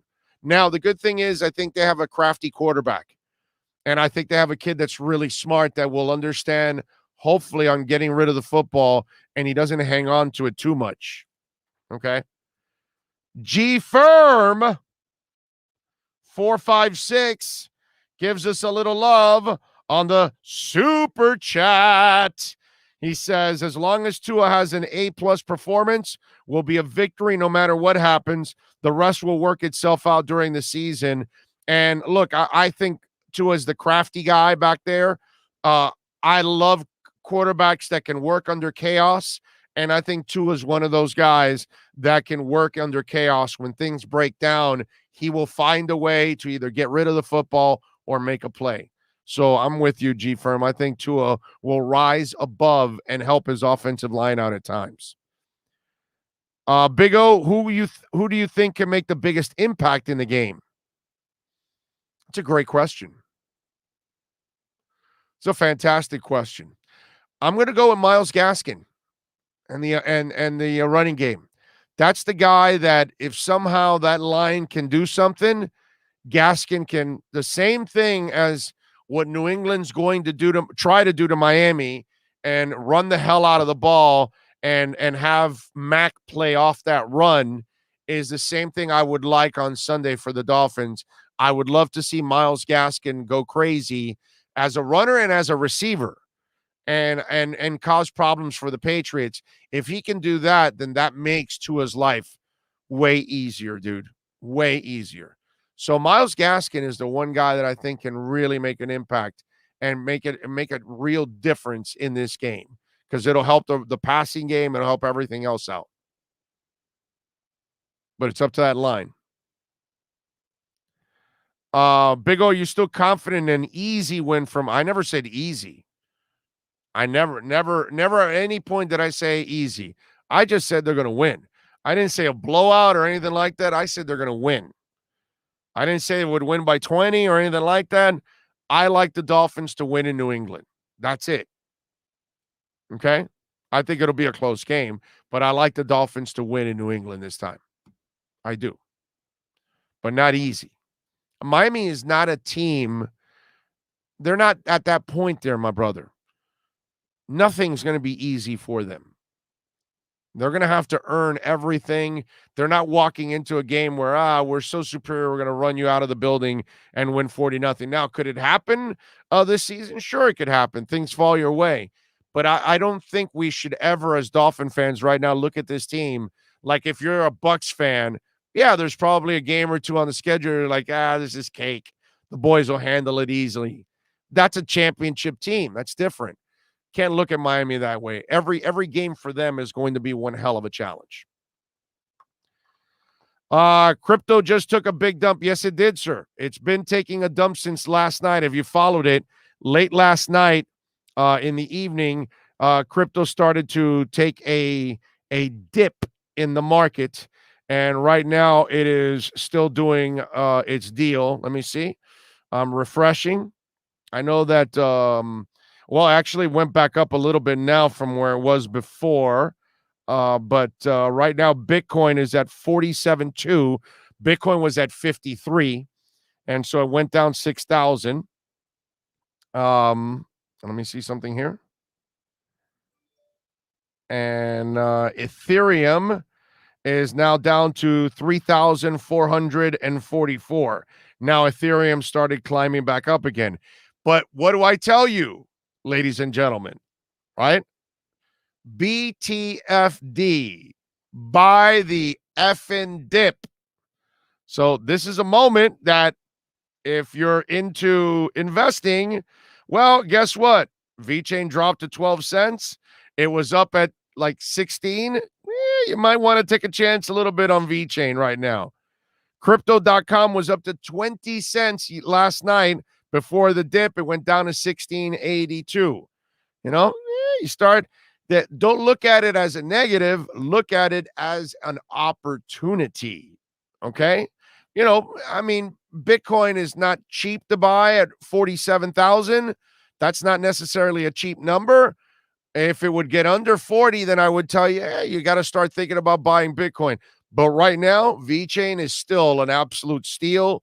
Not a financial advisor. I'm just telling you what I would do if I was in this position. I would actually look at some of these that actually have gone down 20% and say, you know what? It's going to bounce back. And when it does, I'm going to gain that 20% right away. That is what you call smart investing. Dollar cost average, ladies and gentlemen, on your way down. That's what you do. You take advantage of it. All right. Donald says, at what point do you think Miami really tries to upgrade the O-line? What year? I mean, every year we try a little bit more, maybe draft a guy and hope he works out. When are they going to spend the money? Donald, see, that's the problem with you, my brother. You like the stupid Dolphins, so you're thinking in a stupid way. That's your problem, dude. First of all, you have a microwave society approach to all this bullshit, and you got to stop with that. Okay, Austin Jackson is starting his second year. He didn't have an offseason last year. He didn't have an offseason the year before when he was donating bone marrow. You got to give this young man he's 20 or something like that. He can't even buy a beer. You got to give Austin Jackson time to develop. You're giving him no time.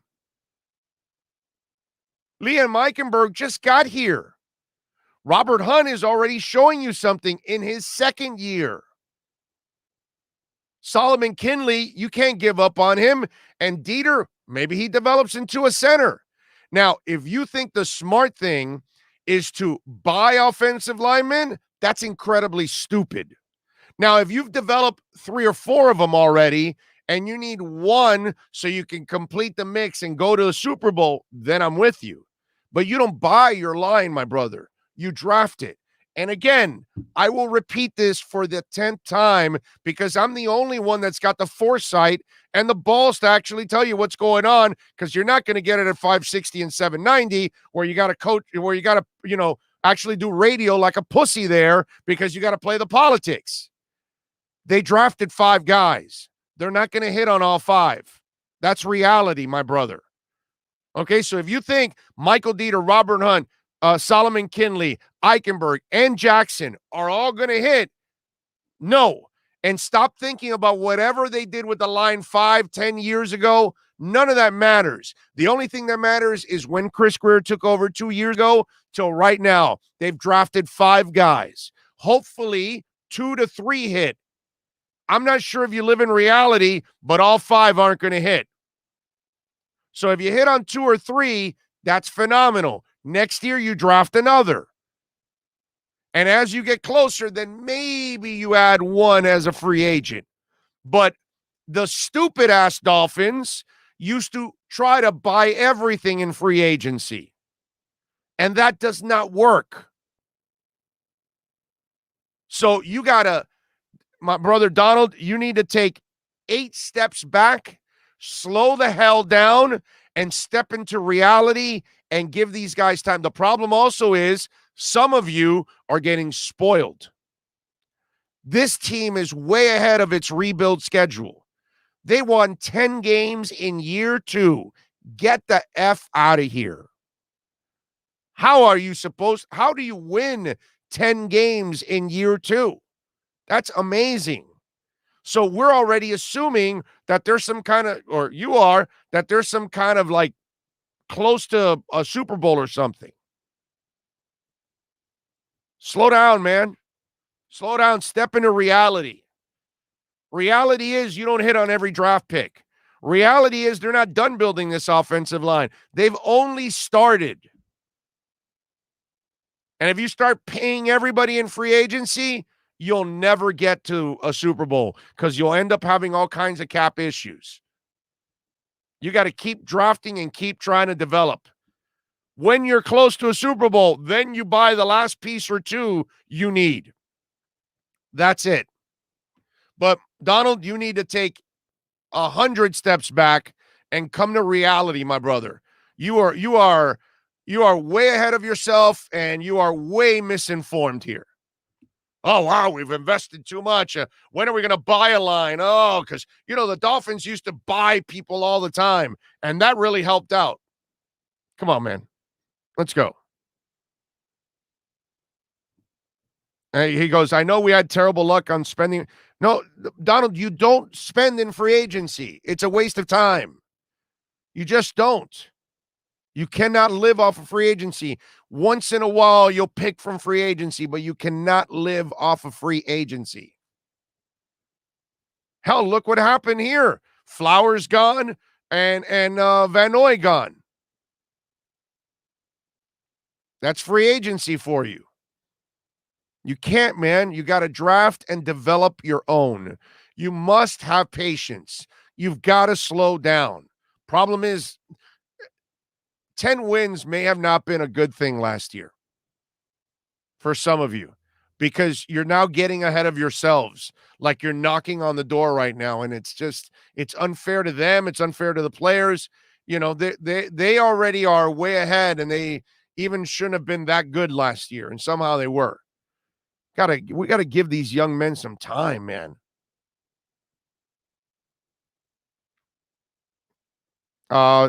Let's see. What else do we have? Marcelo says, best South Florida sports show with the best sports guy. Big O. Thank you, sir. Very nice. Sid, we can't read your stuff anymore. Your stuff is just getting to the silliness. George, some of our Finns community ain't understanding the process. Takes time through development. Paciencia. That's it, baby. You don't think we're close enough to a Super Bowl to work the money? No, Donald, I don't. And I'm glad you're not in the front office. Super glad. Thomas Jensen says, Pat's better not try to cover Gaskin with Van Noy. That will be a huge mistake. I think Miami has so many interchangeable positions on offense that they're going to create all kinds of havoc against the Patriots. That's one of the things that I like of what they did this offseason. They added a lot of flexibility and they added a lot of speed, and that's going to come out on the field on Sunday against them. Hugo says, if you're new in crypto like me, what's your top 5 crypto investments, especially if you're not financially strapped? Well, bless you if you're not financially strapped like the rest of us. Listen, dude, you want to go safe, not a financial advisor. I'm just telling you what I would do. Okay, my favorite 5 coins right now to invest in. I've talked about them over and over and over again for a while. Ethereum, Cardano. I'm going to go with Polygon, VeChain, and Bitcoin. Okay? Those 5 right there. Not in any specific order, but those 5 right there. You go into those 5, and I think you'll be safe. You'll make your money, no problem. And if you're not financially strapped, sir, God bless you, first of all, and good for you. But the other thing that I would tell you is, I put a link on my Twitter page yesterday from crypto.com, and then There's a follow-up with a code there that I posted also, so you can find the code there and use that. But my point is, and you'll get $25 and I'll get $25 with all of that. But open your account on crypto.com, and since you're not financially strapped, these are all long-term coins. Not a financial advisor, but this is what I do. I stake those coins 3 months at a time. So I lock them in, can't touch it for 3 months, and I gain the interest. Okay. Some of them, like Bitcoin, is 4.5%. Ethereum's 5.5%. Polygon's 10%. The other ones, I think, are 2%. So all of that will create passive income for you month to month. So you'll have more money and more coins, because when you stake the Polygon, they will pay you 10% in Polygon.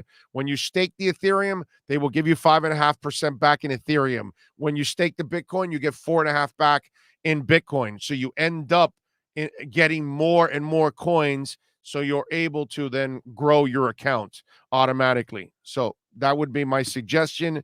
If I was a person that was comfortable, I would do those kind of things, sir.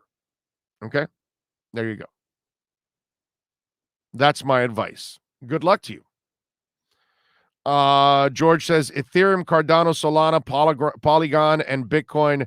These are the ones I have, Big O. Nice job by you. I didn't get on Solana. I mean, there's a lot. I love Monero. I love Solana. There's several coins that I unfortunately could. I'm not rich, man, so I couldn't. But Solana is terrific, and right now it went on this run, this parabolic run that I would imagine, and I think that's what's going on this dip. Bitcoin went up to 53. The people that bought it at 40 and 42 are now selling it at 53 and 51 and 50.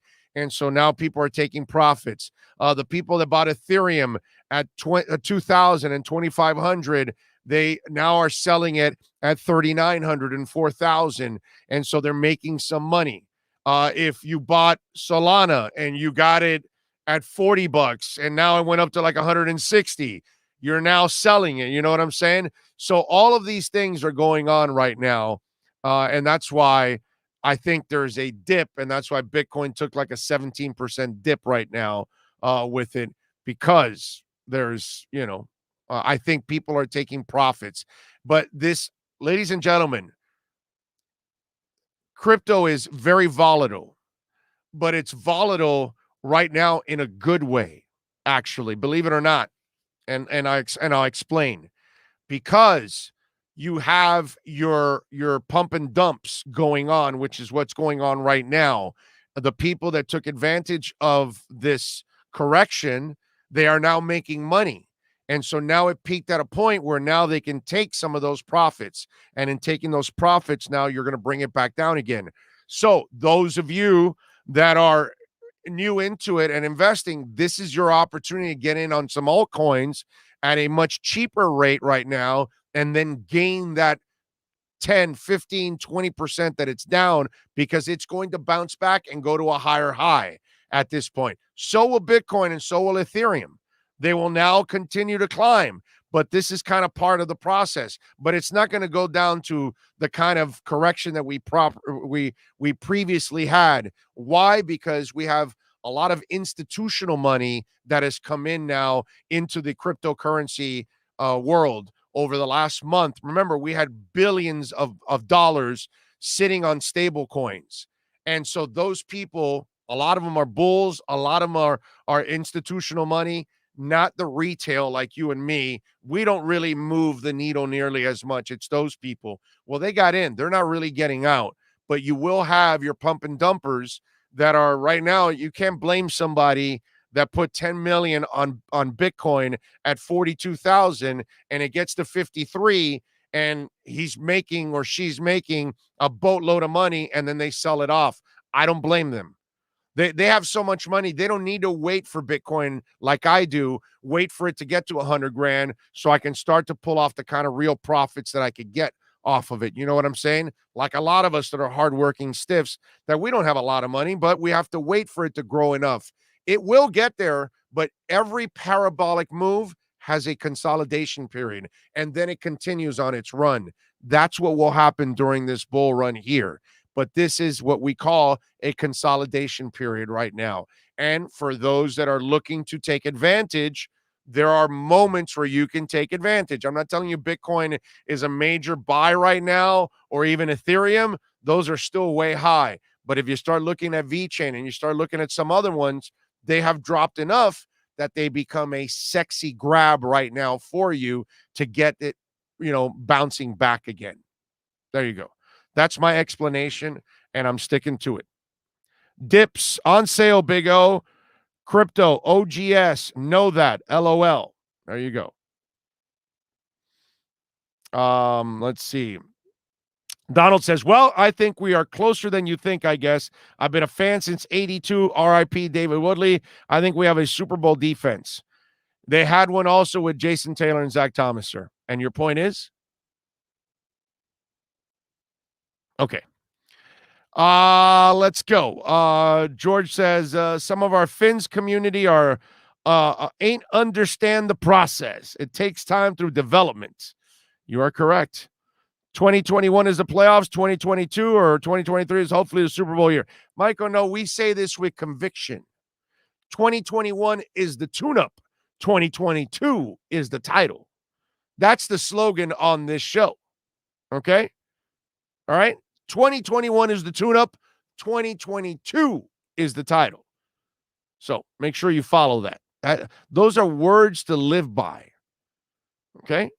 It'll be February of 23, but it'll be the season of 22. So you're kind of in the ballpark since you did bring up 23. But make sure you join us in Arizona. Not this season, next season. Join us in Arizona for the Super Bowl as the Miami Dolphins will win. Against who? I don't care. Doesn't matter. Whoever wants to go to the Super Bowl 2 years from now, get ready for an ass whooping on behalf of the Miami Dolphins. That's all. And we'll finally have our whole thing. Barry Brennan, I can tell, just tuned into the show and has not listened. He says, can we fire Manny Diaz? There's no shot, sir. Okay? You're stuck with him at least for another season. Maybe next year they'll fire him with a year left, but they won't. And like I said earlier, your real problem, sir, is the administration cannot find a real coach.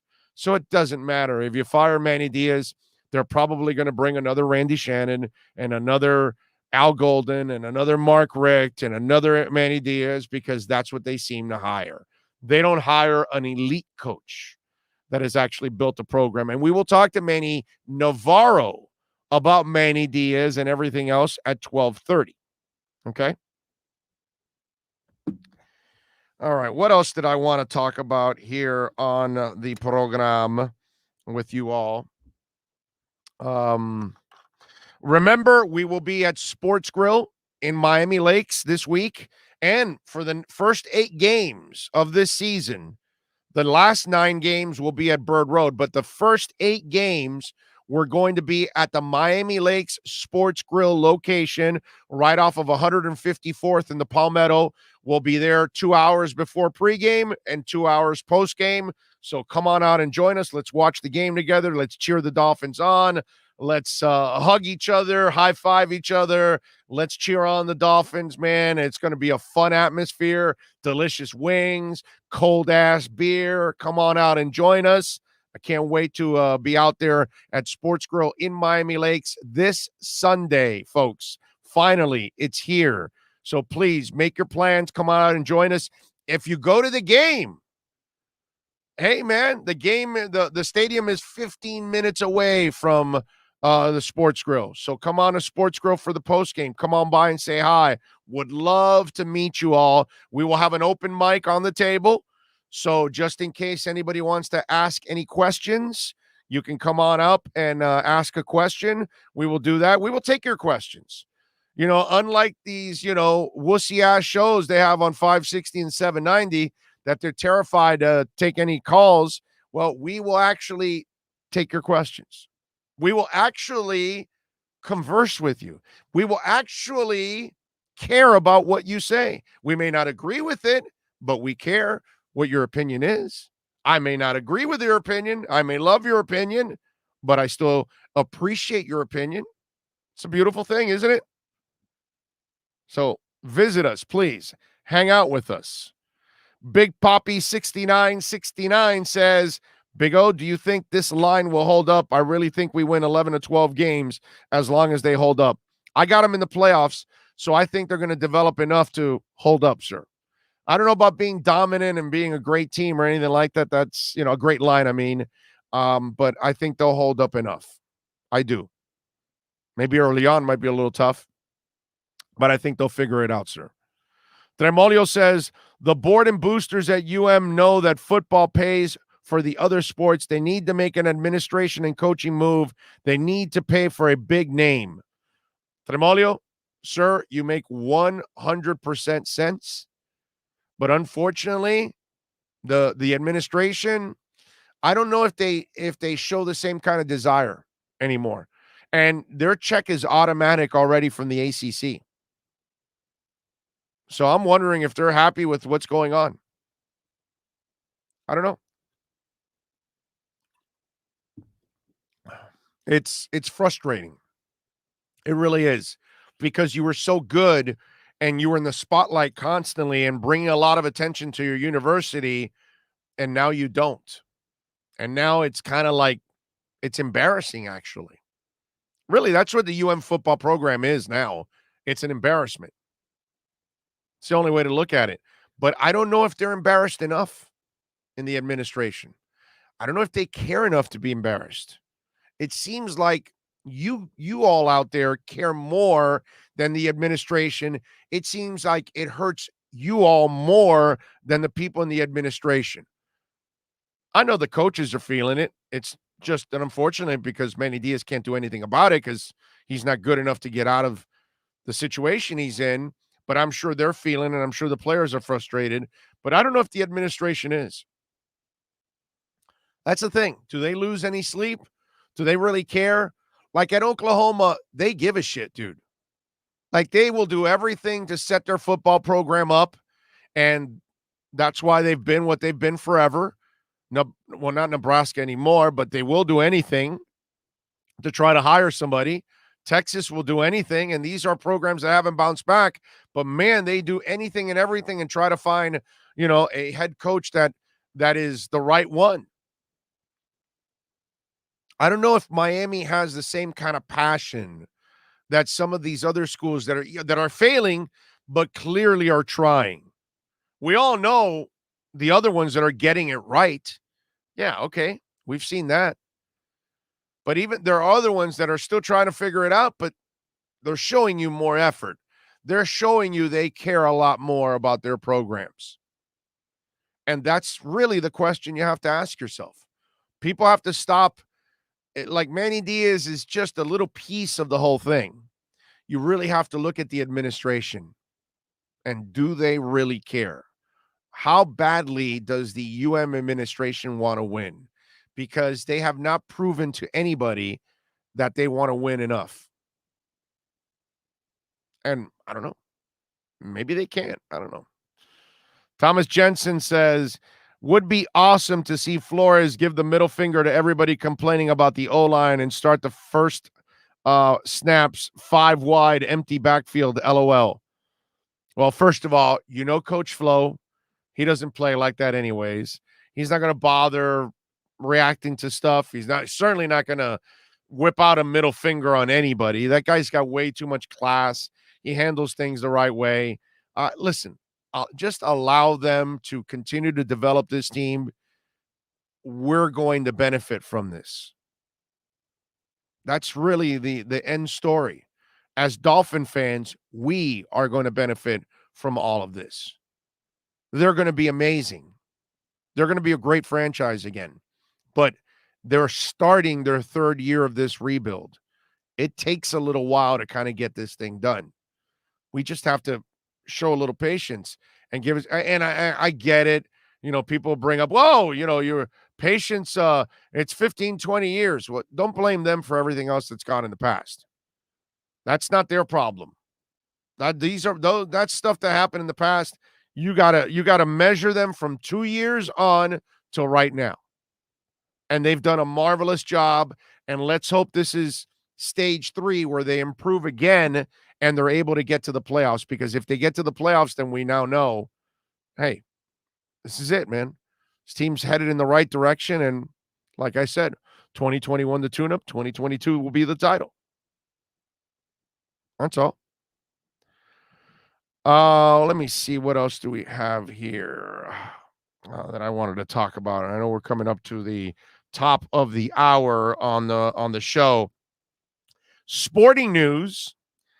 I want to read this for you because the sporting news is one that also does not believe in the Finns. And as I told you earlier on the show, I'm glad that they don't believe in the Finns. I want them to underestimate the Finns.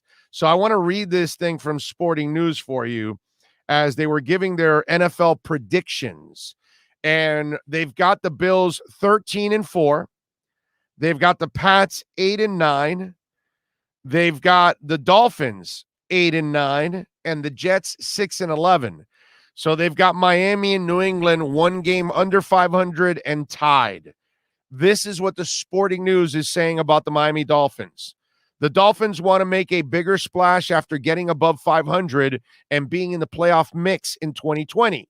But Tua Tagovailoa is bound to take more lumps in what feels like more of a true rookie season with a lot of change around him. With Brian Flores, Miami will try to mirror New England's ways with the hopes of an improved big play passing game. And again, I would want to put this up on Tua's locker. All these little things, I'd love to put it up. There you go, kid. They don't believe in you. And I'm the opposite of all of this. I think clearly last year was his rookie year. He didn't know a lot, and he got surprised by a lot of things, yet he still played well overall. I truly feel that. And now he knows the offense. It's tailored to him. He's got a guy in his ear in Charlie Fry that played in the league and can speak his language. You know, I was watching ESPN, right? And this is the problem with the bullshit that goes on in this business. So I forgot who it was, if it was Sam Acho or somebody else on there. And they were talking and go, well, you know, you don't even know what the Dolphins are doing. I think it was Keyshawn. They got 2 offensive coordinators talking to the quarterback. And I'm sitting there going, you see?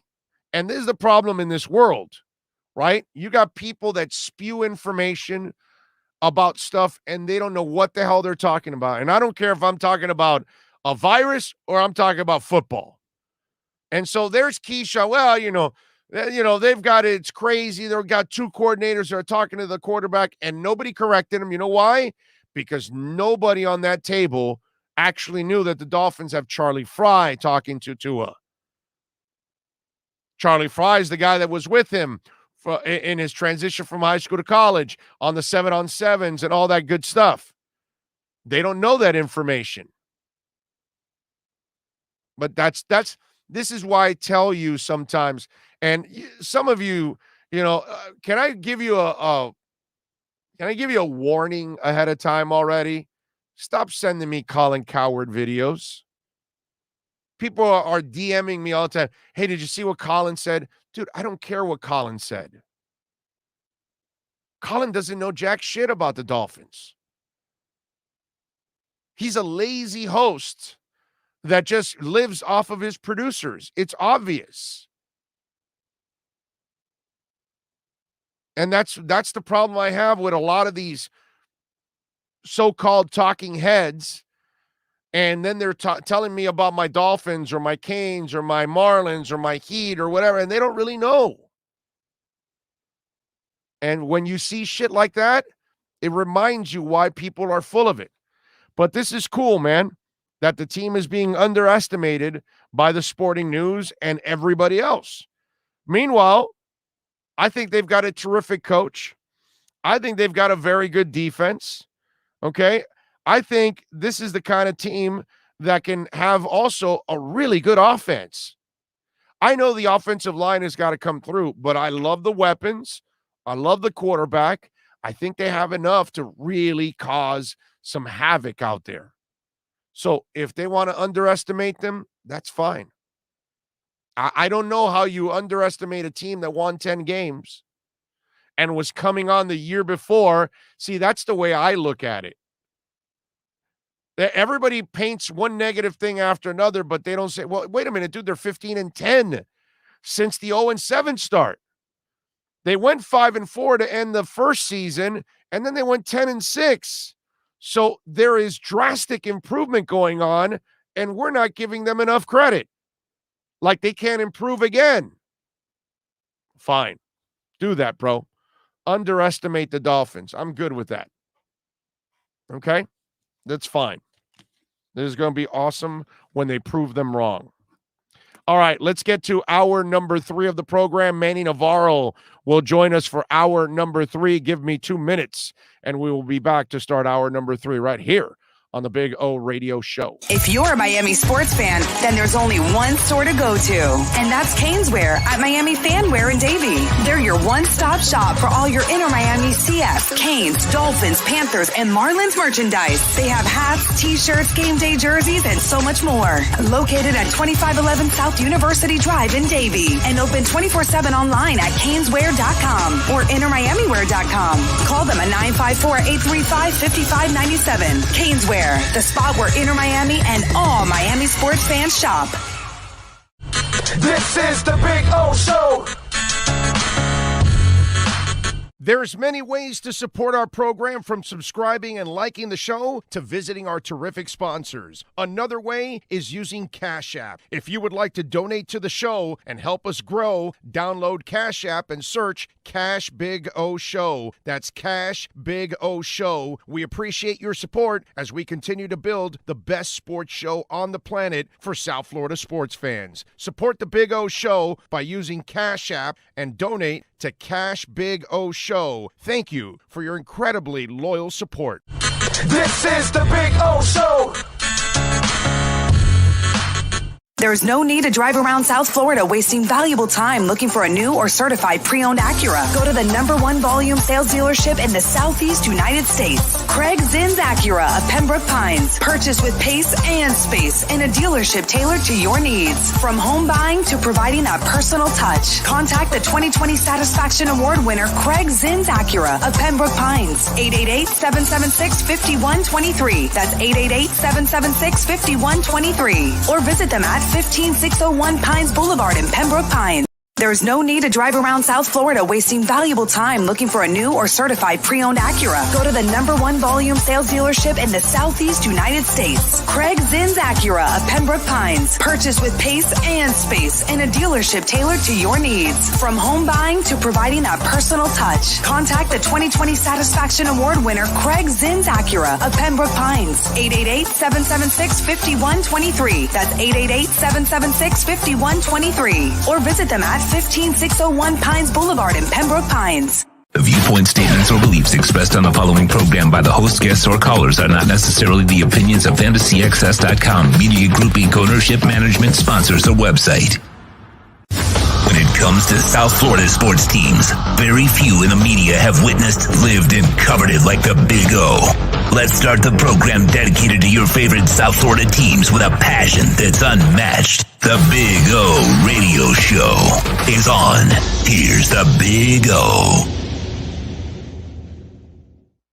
All righty. Welcome back. Hour number 3 of the program, brought to you by Pallet Rack City. Visit Eddie Pereira. Let me tell you, if your company has got a warehouse and you need to get all that, you got like boxes stacked on top of each other, and they're bending over like the Leaning Tower of Pisa, and it all looks like a disaster. You need racks, baby. Get the racks where everybody loves to get their racks. And that's at Pallet Rack City, 715 West 20th Street in Hialeah. Call them, man. They will take care of you. 305-887-9212. That's 305-887-9212. They are your one-stop shop for all of your warehouse needs. They buy and sell new and used pallet racking systems. So get your butts down there and listen, make your warehouse more efficient, make your business more efficient. And of course, they also specialize in knockdowns and installations of your warehouse equipment. They will sell pallet jacks, hand trucks, dock boards, and all the packaging supplies that you need. Please call my friends at Pallet Rack City. And tomorrow, make sure you listen to the Pallet Rack City Inside the Paint Show. And you will hear it for one entire hour tomorrow from 10 to 11 as Ira Winderman and Clay Ferraro will have all of the talk for you for an entire hour, which will be awesome. And King Short says, love a nice rack. Isn't there, right? There's nothing wrong with a really nice rack. You know what I'm saying? That's all I can say. Nice rack, okay? That's all I can say. And if you want, just, I don't know, Instagram, soft sparkling. All right, let's go to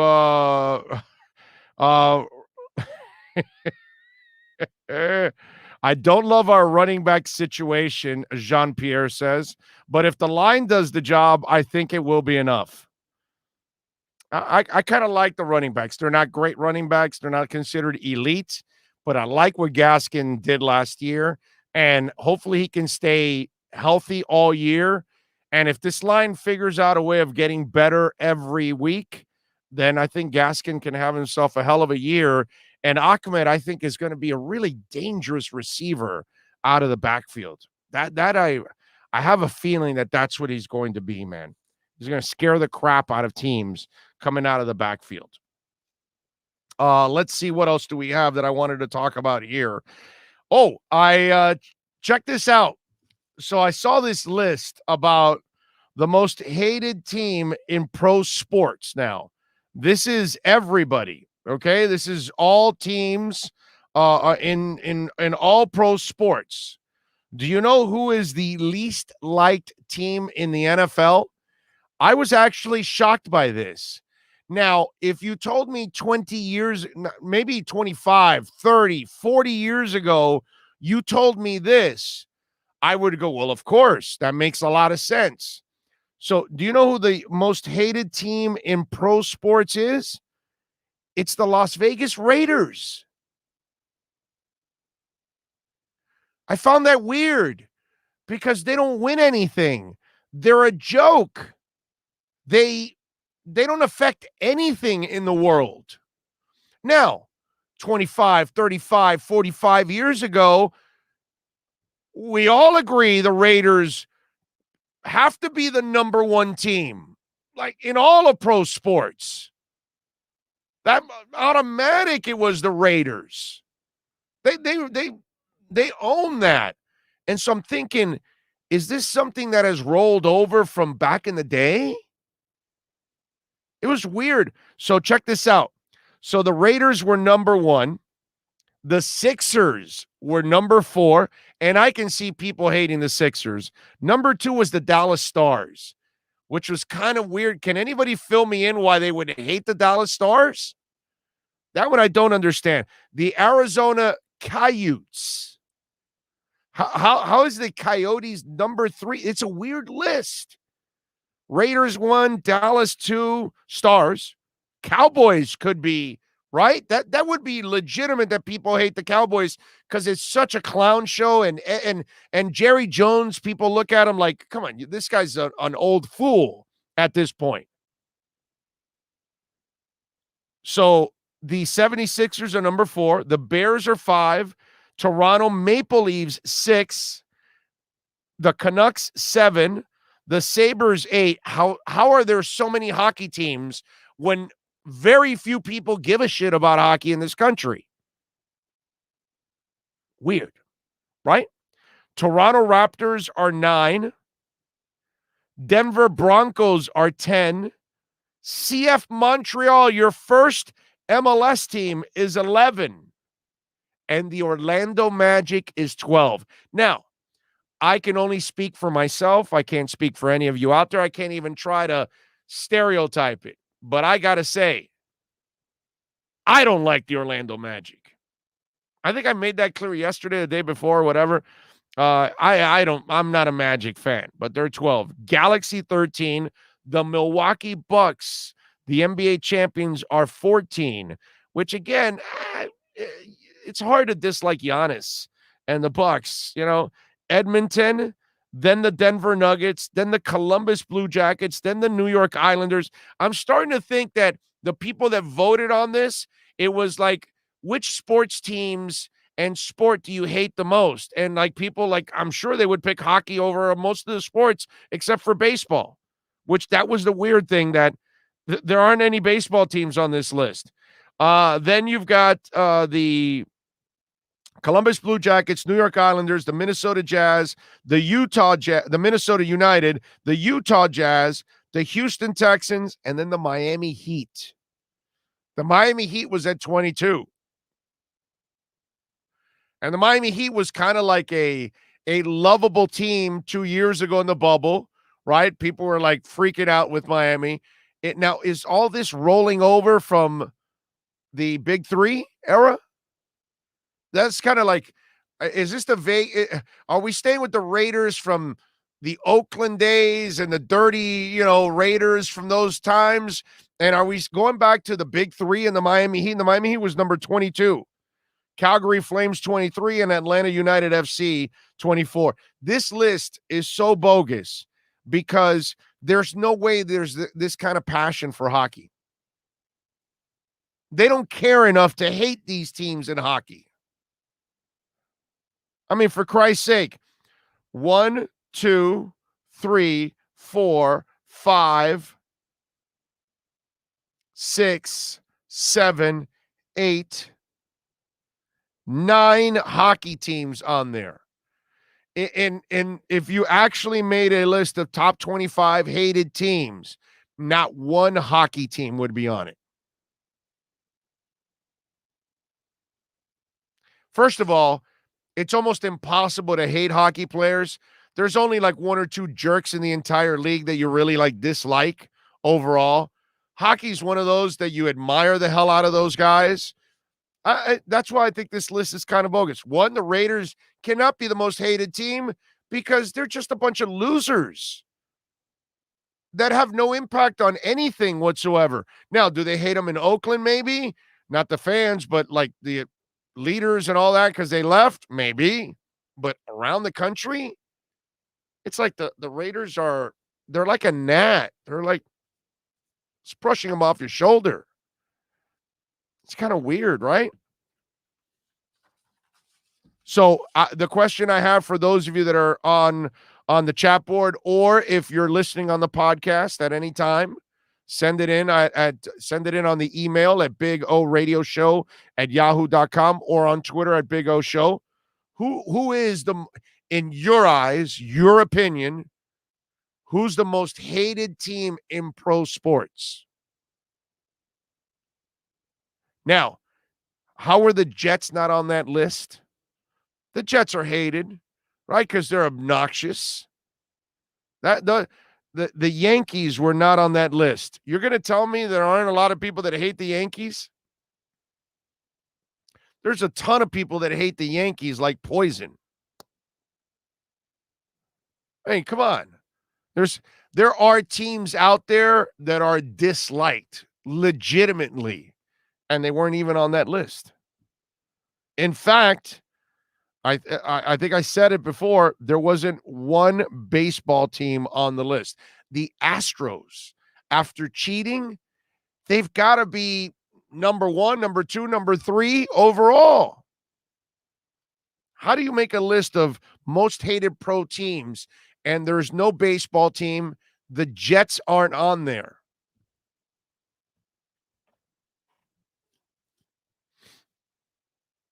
I hate the stinking lousy Jets. Now, I know we got a lot of Dolphins listening and watching, so I know you're going to pick the Jets. Okay? But, Patriots. That's a great one. The Patriots are definitely hated. How are the Patriots not on that list? Patriots, Yankees, Cowboys, Jets, no doubt. Christopher Moss goes, sporting news, huh? I want to clip this article and contact them after this season. That's all. Fins up. Dallas Cowboys. Jean-Pierre says, I hate the Yankees. The Lakers. That's a great one. The Lakers are definitely hated. Yeah, they have a great fan base that loves them and follows them, but there's a boatload of people that hate the Lakers. Christopher says, how are the Raiders on there? I would say the Patriots are the most hated team in football. No, but it's pro sports, not football. Okay, so you have to include pro sports, but you are correct, sir. Patriots should be up there. I don't know about most hated, because I got to tell you, I think the Astros would be on a lot of people's list right now, because the Astros cheating made people kind of sick to their stomachs. You know, the whole hitting the trash can thing. It was so blatant with the video and all that stuff that I think people were really disgusted with the Astros. And I think that if you had a really objective article, it would be the Astros that would be there. I don't even think the Heat belong on that list anymore. I got it with the big three. People hated them, yada, yada, yada, all that stuff. But since then, they've had those lovable losers go 31-10, the journeymen.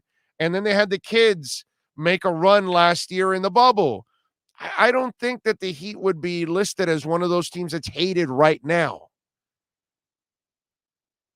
I think people kind of respect that. It's like the Spurs. I don't think you hate the Spurs. You kind of respect them, you know?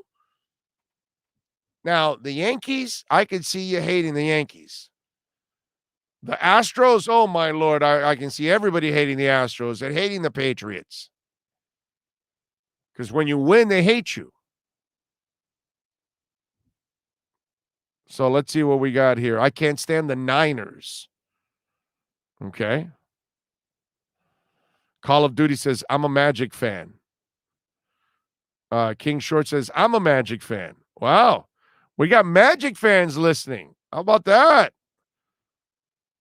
Let's see. I hated the Boston Patriots. Well, King Short, that's a while back, my brother. Okay.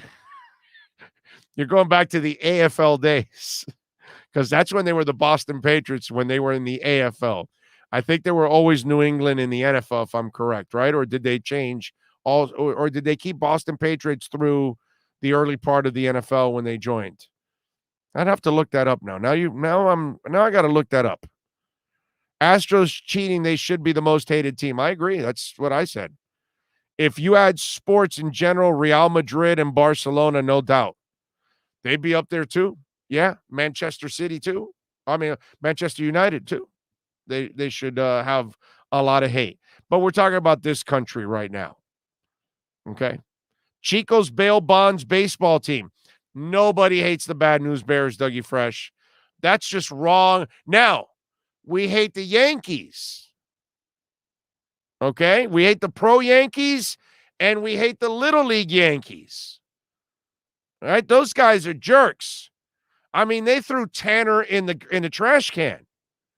And they spilled they threw like ketchup on them and all that stuff. That's just wrong on every level. So I'm going to hate the Little League Yankees and the Big League Yankees. That's where my hate is going to go. But there's no way I could ever hate the Bad News Bears. No. Kelly Leak and the boys and girl are always going to have a soft spot in my heart. Plus, come on, Tatum O'Neal, man, she can deliver, man.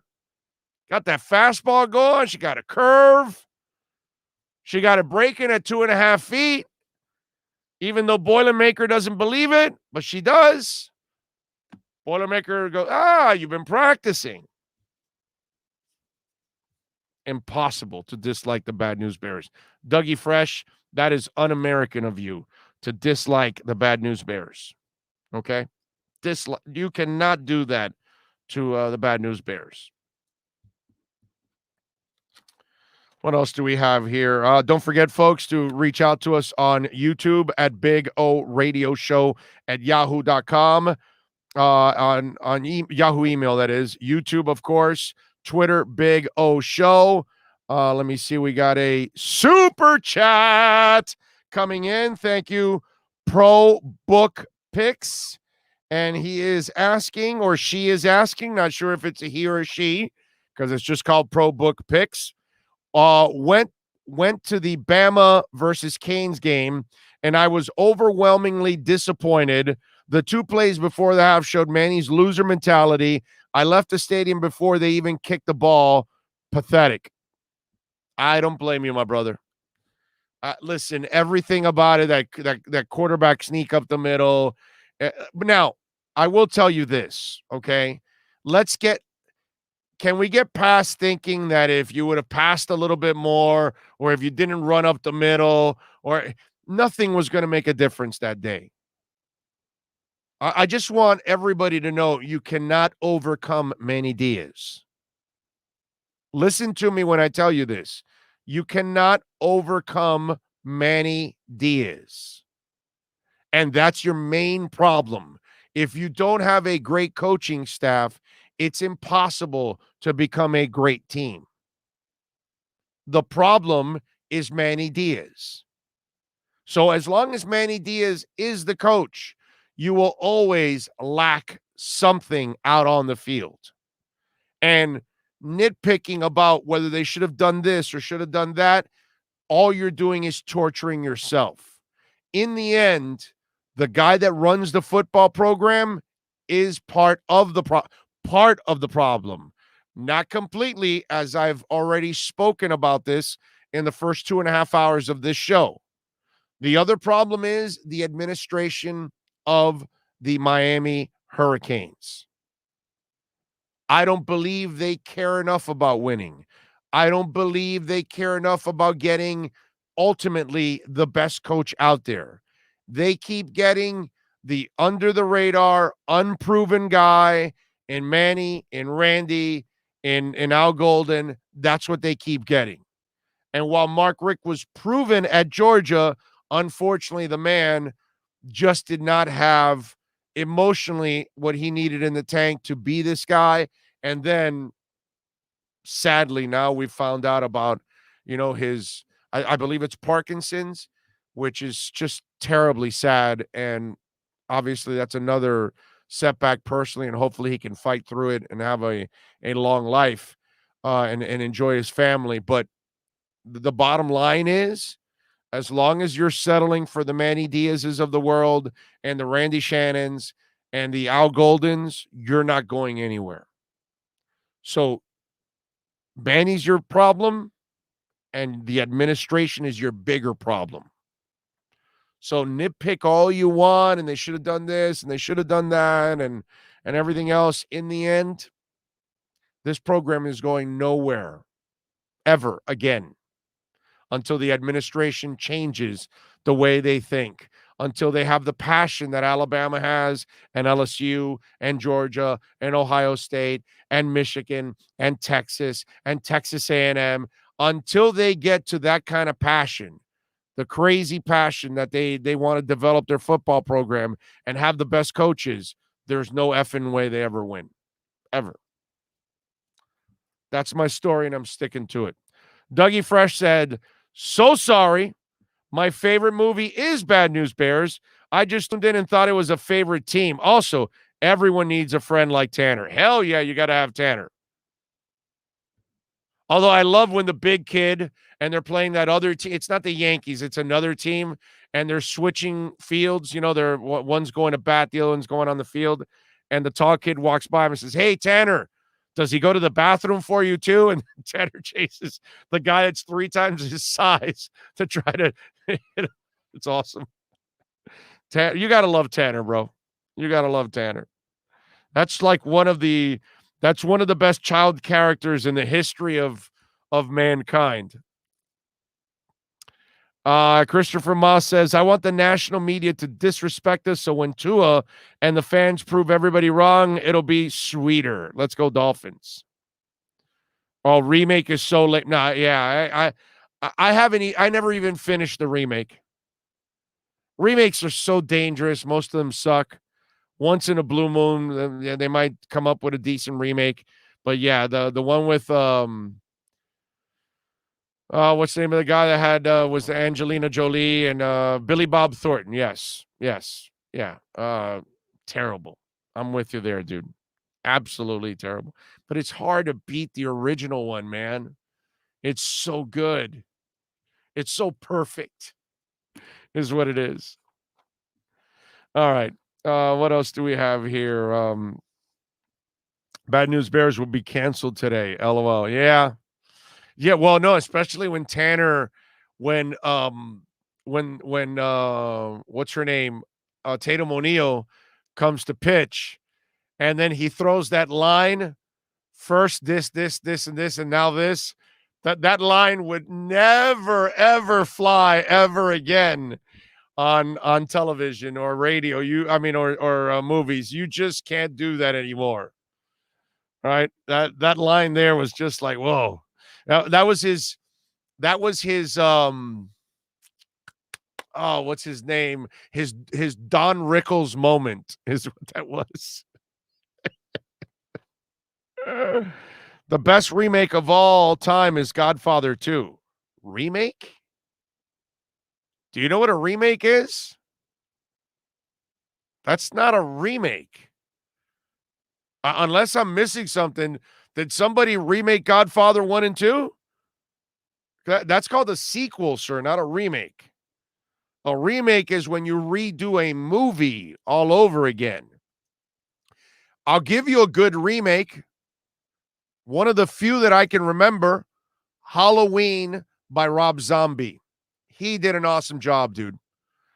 Okay? I don't know if we agree on this. We can disagree. You can call me an idiot. I'm fine with it. I'll run with it, and that's good. But I love the original, obviously, of Halloween. But and to remake that would be dangerous. Rob Zombie did an awesome job because he delved in a little bit more into Michael Myers, the kid, and how he developed into becoming Michael Myers and all that. Halloween remake of Halloween 1 was excellent by Rob Zombie. Freaking genius, dude. That was a really good one. Okay. Throw Mama from the Train was a good remake. That was a remake? Wait a minute. Did they remake the original from the 80s? Is that I had no idea that they remade it. I never watched it. Or was the one in the 80s a remake? I'm confused on that one. You got to help me there. I'm not sure. I apologize if I don't know. Pat in Nashville says Rob Zombie is a terrible director. Oh my. He's a terrible director, but that one was excellent. I don't know about you, but I loved that Halloween. I thought he did a good job, Pat. You and I will disagree on that one. I love that one. I don't know about his other stuff. Maybe there's other stuff you don't like about him, but I know that he did that one, and he did a really good job with that one. Big O, did you see Houston will start Tyrod Taylor? Hopefully we can all move forward with Tua. Fins up. You know, I got to meet Tyrod Taylor years ago at the East-West Shrine game when it was in Orlando, I believe, actually, not in Tampa. And Tyrod Taylor, terrific young man, I got to tell you. He has fought through so much. And he almost had an opportunity to start before, but then obviously the doctor punctured his lung and he couldn't play. But I'll tell you this, if you ever met Tyrod Taylor, you would go, wow, man, great young man. That's a dude that I root for. And look, I know Tyrod has had some opportunities, and Tyrod has an accuracy issue with him that has always been kind of his problem. He throws a nice deep ball. He's super mobile, so he creates havoc with that. He'll take care of the football also. He doesn't really throw it away much, but I'll tell you this, if he actually, and I normally, I'm one of those guys, I don't feel you can fix accuracy, although somehow or another Josh Allen was able to figure it out, and he's been pretty damn good. Tyrod, he's one of those guys, unless he's playing the Dolphins, and I've told him that even straight up, he's a guy I pull for him, and he is really an excellent human being. He really is. I root for the guy. He has been in an impossible situation most of his career, and that's because whenever he's had an opportunity, he's never shined to the point that people say, oh, my God, this guy's the guy. He's the franchise guy. It's, whoa, we love him. He's a great guy. He's a hard worker. He has leadership qualities. But unfortunately, his accuracy lets him down. And that's been the issue with Tyrod Taylor, man. And again, he's starting in a difficult situation in Houston right now. Now he's got to walk in the shadow of Watson. It's on a bad team. And so what more can he do? Because he's not the guy that really, lifts all ships. That's not what he does. He's more of a facilitator on his best day. You know what I mean? And so that's going to be tough for him. But I will say this, Tyrod Taylor is one of those guys that I definitely, think about this, man. How about the Texans fans? They got to deal with the whole Deshaun Watson situation. They've had to put up with, Bill O'Brien and that silly dimple of his and the terrible coaching. And then you've got your QB is such a moron that he doesn't get that if you're famous, you shouldn't be trying to sleep or massage with strange women all over the place, because eventually it's going to end up in lawsuits like it is now. The Houston fans have been through hell too. Think about that. They've had to put up with a lot of BS, man. Crazy stuff. All right. Let's get to talk a little Canes, baby. And our Caneswear Miami Hurricanes report. We do it with Manny Navarro next. If you're a Miami sports fan, then there's only one store to go to, and that's Caneswear at Miami Fanwear in Davie. They're your one-stop shop for all your inner Miami CF, Canes, Dolphins, Panthers, and Marlins merchandise. They have hats, t-shirts, game day jerseys, and so much more. Located at 2511 South University Drive in Davie, and open 24/7 online at caneswear.com or innermiamiwear.com. Call them at 954-835-5597. Caneswear, the spot where Inner Miami and all Miami sports fans shop. The viewpoint, statements, or beliefs expressed on the following program by the host, guests, or callers are not necessarily the opinions of FantasyXS.com, Media Group Inc. ownership, management, sponsors, or website. Time for Canes fans to get what they want. Information, insight, and perspective. It's the Caneswear Miami Hurricanes Report with Manny Navarro, exclusively on the Big O Radio Show. Here's Big O and insider Manny Navarro. All right, there he is, the man, the myth, the legend that is Manny Navarro. There he is. He's in his car, too, and everything, ready to go. How you feeling, my man? Doing great. Got the good news. The wife and 6-year-old are negative, so I'm free to leave the house, free to become a reporter again in person. Came down to practice today. Wow, nice. All right. But Yeah. Were you able to watch practice? No. Well, I didn't get here in time for the 20-minute viewing, but, it's guys stretching and going through drills, so nothing too sexy, Big O. Yeah, normally there isn't much sexy early on. It's stretching and all that good stuff. All right, so oh God, I don't know where to start, but one of the things that I think that we overreact a little bit on one of the things that, because I get fans to call me, DM, whatever, and they should have done this, they should have done that. I don't think anything that they think you could have done would have made a difference in this game in the end. It was never really, Florida State and Notre Dame, Florida State can sit back and kick themselves in the ass and say, hey, we could have done this, we could have done that, maybe we win the game.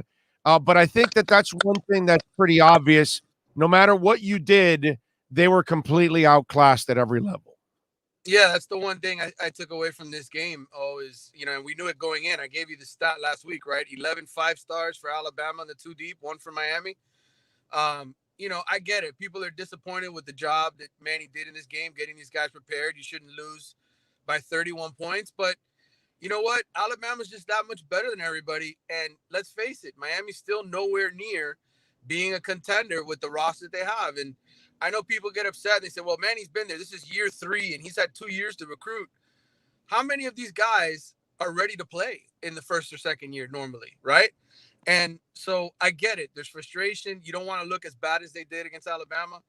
But I always raise the same question, who are you going to bring in that's going to do better here if you're not going to spend money?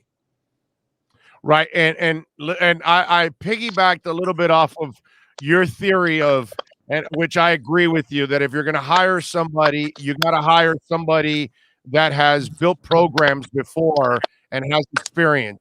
And that's the other thing that I've kind of been my theme today, that I want to remind people that while Manny is the problem, but he's only part of the problem. The bigger problem is the administration, Manny. How much do they really care about winning? Because if you're hiring Randy Shannon and if you're hiring Al Golden and if you're also hiring, Manny Diaz now, you're really not getting the creme de la creme. You're really not getting what you've talked about many times on my show is get the guy that has experience, that's been there and done it, the proven guy. You're getting the unproven guy, which, that was great. Back in the day when you found Jimmy Johnson out of Oklahoma State, you can do those kind of things. And Dennis Erickson overachieving at Washington State. And so you bring him over and you can do those kind of things. But nowadays, that under the radar guy is hard to find anymore. And they're usually paid a lot of money. So the question I have for you is, how much does this administration truly care about putting together the kind of team that is going to compete against fanatical programs like Oklahoma and Alabama and all these other ones that are out there? Yeah, I mean, I think, the reality is in college football, there's a handful of teams that have a chance to win the championship every year, right? Oklahoma's in a perfect conference because it's weak. They're obviously leaving that conference now for the SEC, but with a quarterback and a good quarterback coach and a good offensive coach, they've managed to win the Big 12 and give themselves a chance to make the playoff. Ohio State is in another crap conference. They've got no competition in the Big 10 every single year. Clemson, they're in a crap conference. There's no competition.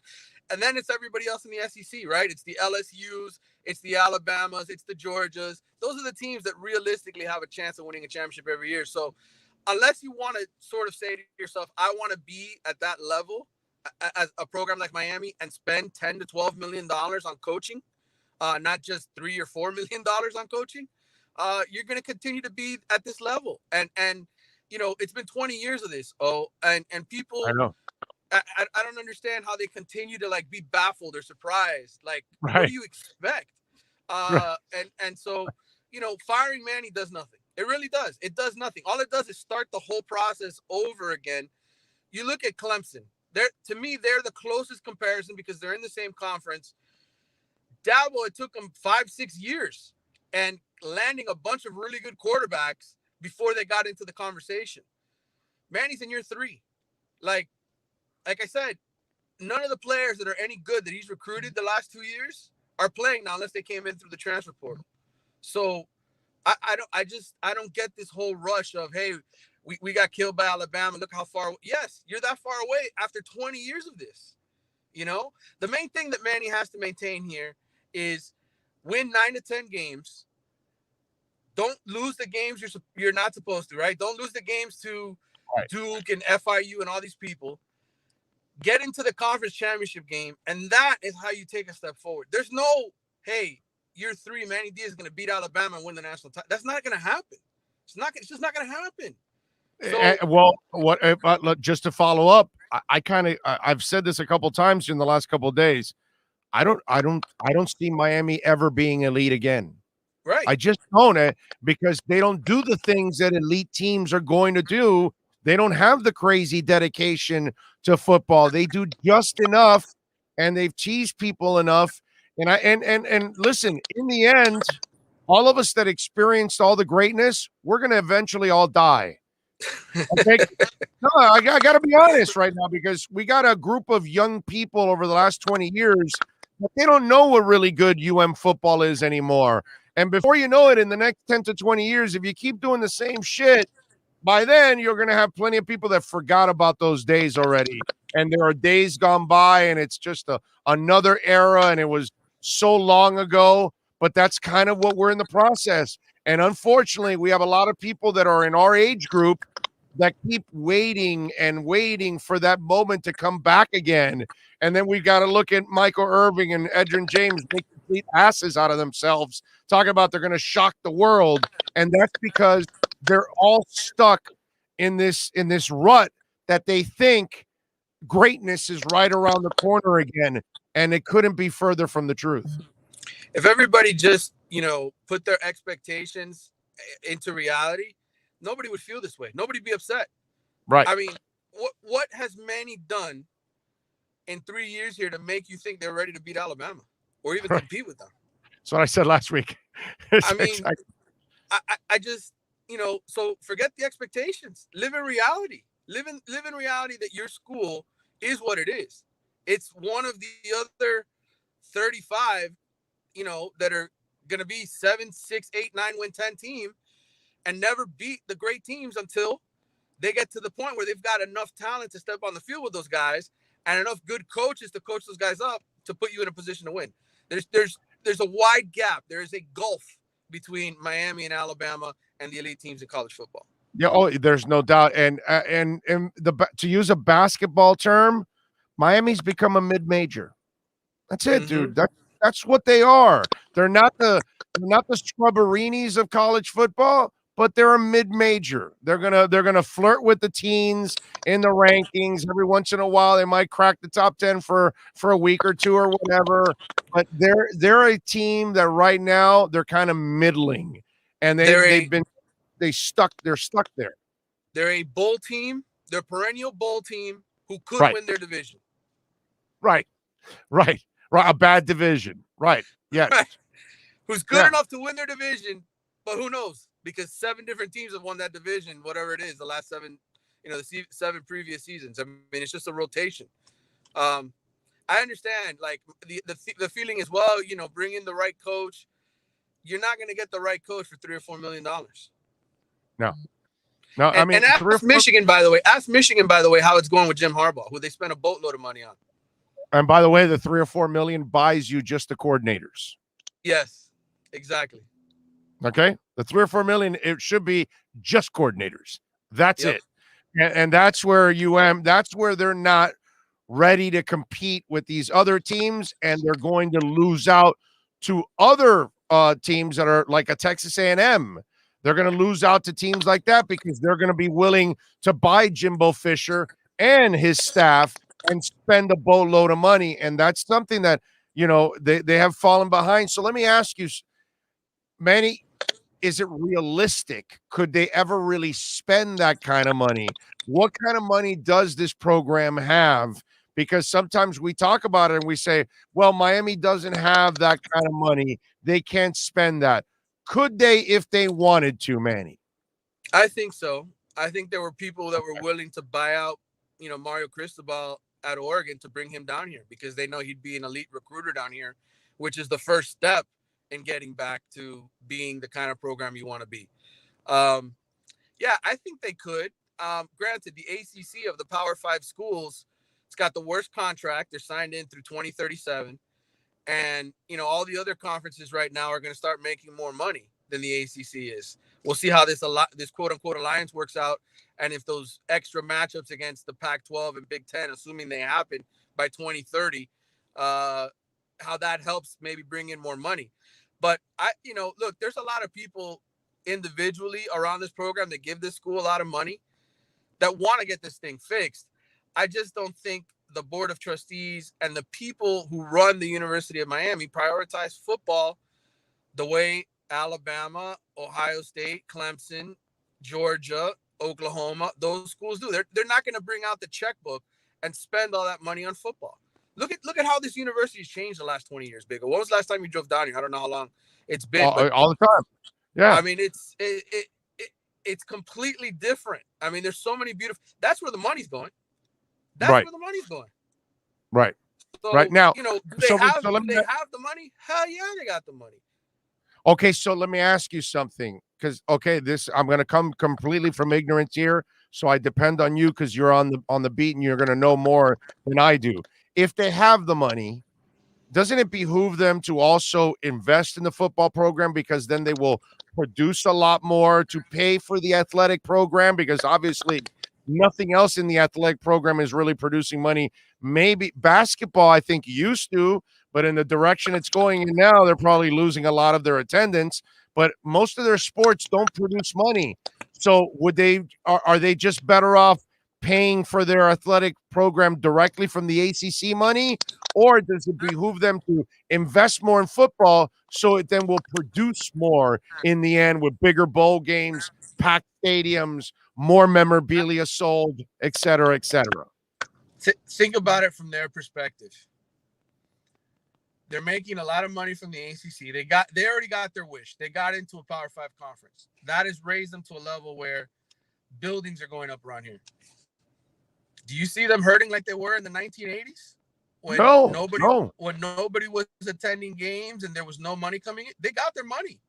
They are the 33-year-old veteran player who's on a great contract, who's like, you know what? If I average 15 and 7, I'll get another contract. That's the way that they're operating here, dude. Like, to me, I just don't see any urgency. Like, they've got everything they want. And just being a bowl team and saying that they're in the competition, I mean, they could fire. I mean, think about it. How cheap is it to fire Manny Diaz 2 years from now or a year from now? Yeah, no, a year from now, it's not expensive for them. Yeah, right. So if the fans get pissed off and they go 6 and 7 or something like that next year because all these guys transfer out and all these recruits say I'm not coming, they can just fire the coach, hire a new one, and hey, we're on the way back. Look at this great new coach we hired from wherever, Temple. You know, that's good enough. That's what it is. It's just a vicious cycle that keeps repeating itself. And after 20 years, you figure that you and I would be, there'd be more people besides you and I who get it. Right. Yeah. No, I know. No, last week, obviously, there were a couple of people who were pissed off that I kept saying it's going to be a slaughter and all that stuff because again, he has not proven jack. Let me ask you something, because I've been told from inside that he's not the most relatable person, that he's not great at getting along with people. Actually, that's what I'm told about Manny Diaz. Mm-hmm. How much truth is there to that? I don't get that sense. Granted, obviously, he had to part ways with Dan Enos after year 1. So there's evidence of the fact that he had to hit the reset button because that guy wasn't jiving. I just think he's a first-time head coach. You hire a first-time head coach, you have first-time mistakes. Right. I mean, that's what I see. I see a guy who cares. He does care. He's trying to make this thing work. He's going. Oh, yeah, no, of course. You could tell. He's doing everything that he's been asked to do. I just think I don't get the sense that there's strife inside or that the players don't like him. I don't get that sense. I don't think there's any staffers who don't like him. I mean, look, everybody. When you're in a situation where you're not winning championships, everybody, and you lose games like Saturday, what's the first thing everybody does? What about me, right? How do I look? How do I look in this situation? So that's just that's just something that Miami goes through every year. When they lose games and it's like, it wasn't my fault, I think there's a lot of that always goes on. But I don't think there's anybody who hates Manny Diaz here. I don't get that sense at all. I just think it's the fans who are frustrated with 20 years of this and want to see change. But they just, I don't get the sense at all that internally there's any serious issues. Okay. All right. Because I was told he's not the easiest cat to get along. And even on the recruiting trail locally, there's, I don't know, been some rubbing people the wrong way is what I've heard. There's certainly some coaches who, in Miami-Dade County in particular, want to be assistant coaches at the University of Miami. And when they aren't asked to be assistant coaches at the University of Miami, they tend to talk a lot of crap. Okay. I'll leave it at that. Okay. All right. That makes a lot of sense. Okay. I like that.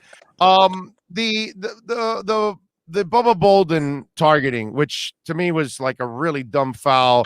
I mean, the kid went downward to like hit him with the helmet, which I don't know why you're leading with your helmet anymore at this point. I got it 20, 30, 40 years ago.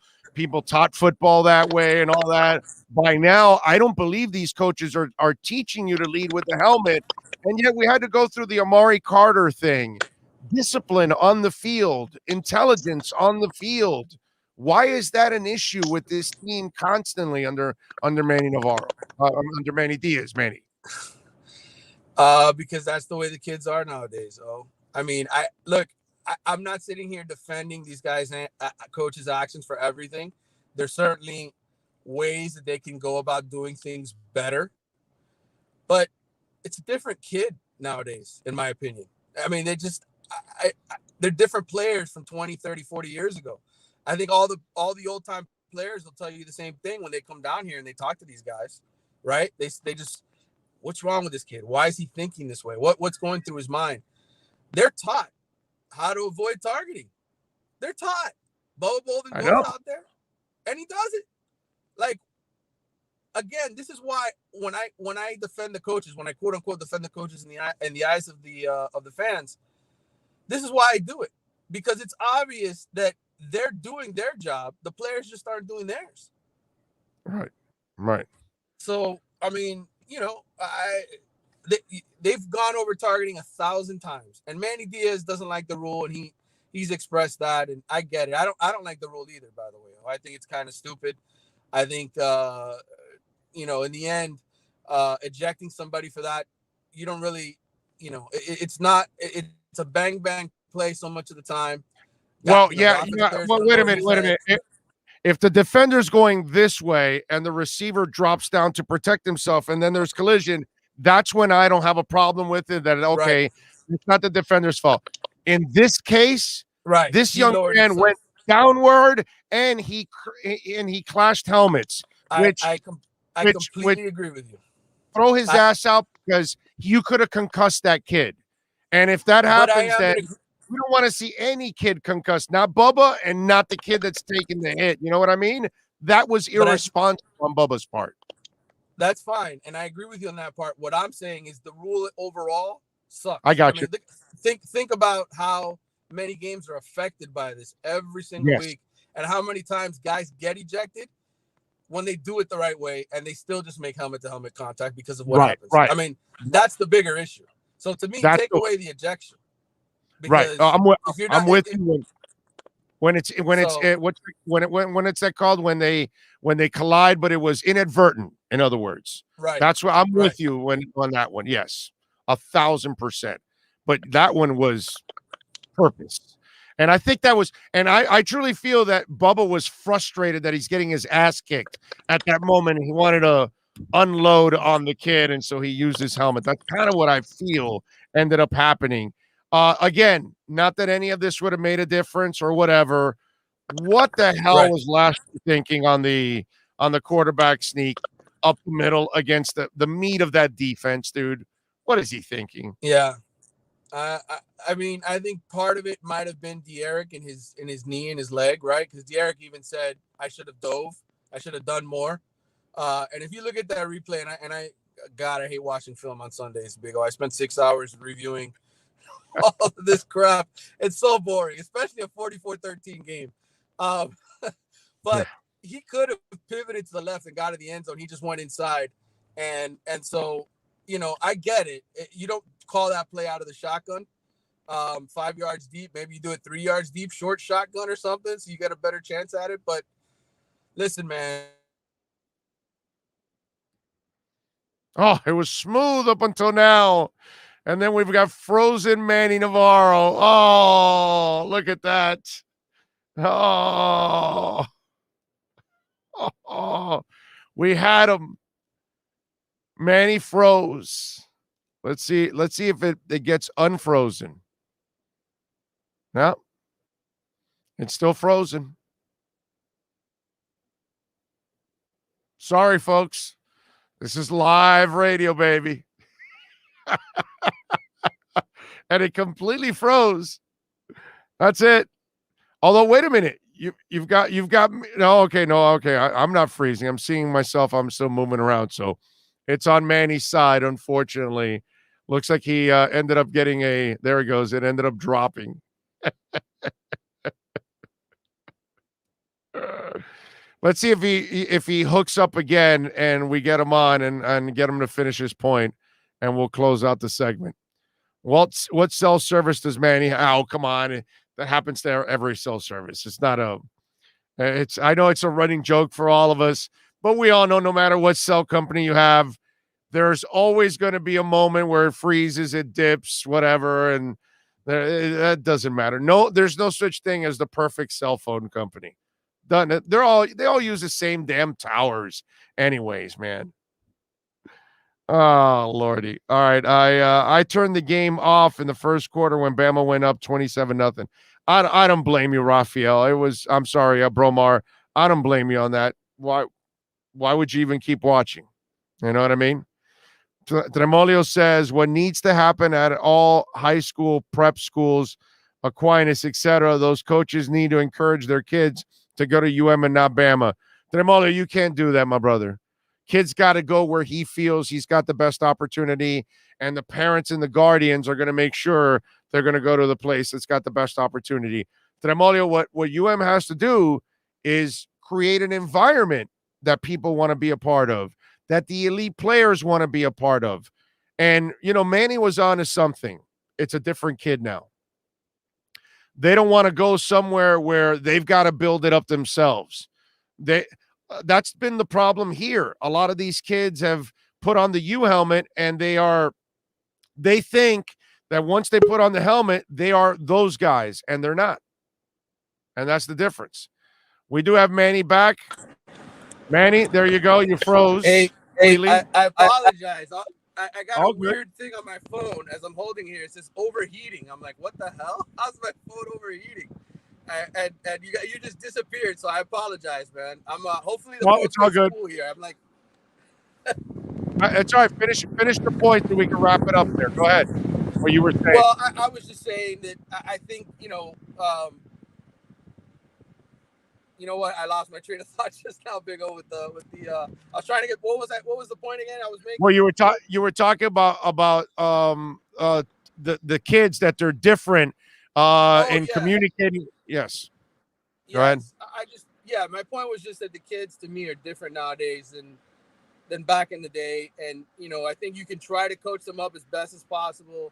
But I think there's a lot of, in the moment where they lose their heads and they don't do the things they're supposed to do, man. And right. I don't know if that's because coaches are spending less time with them. That is something that is different from the previous era, by the way. I mean, when Jimmy and these guys had them, they 3-a-day practices. They had all these intense practice. Like, I don't know. Well, they would also practice on their own, too. That was another thing that doesn't happen a lot anymore, huh?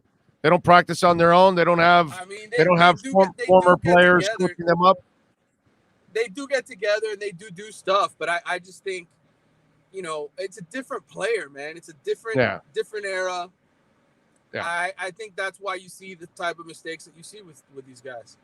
Yeah, I think that's across the board. It's not just sports. I think in life, we're looking at these younger generations, and they are completely wired differently, man.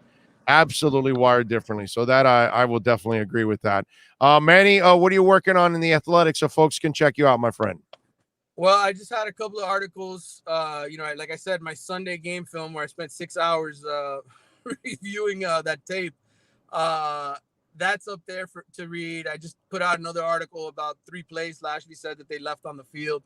There'll be some more recruiting stuff this week, and then obviously the coverage of the App State game. But, man, I covered Florida State this week, too. I covered that game from home. And so I have an article on FSU. The Athletic has me all over the place, bro.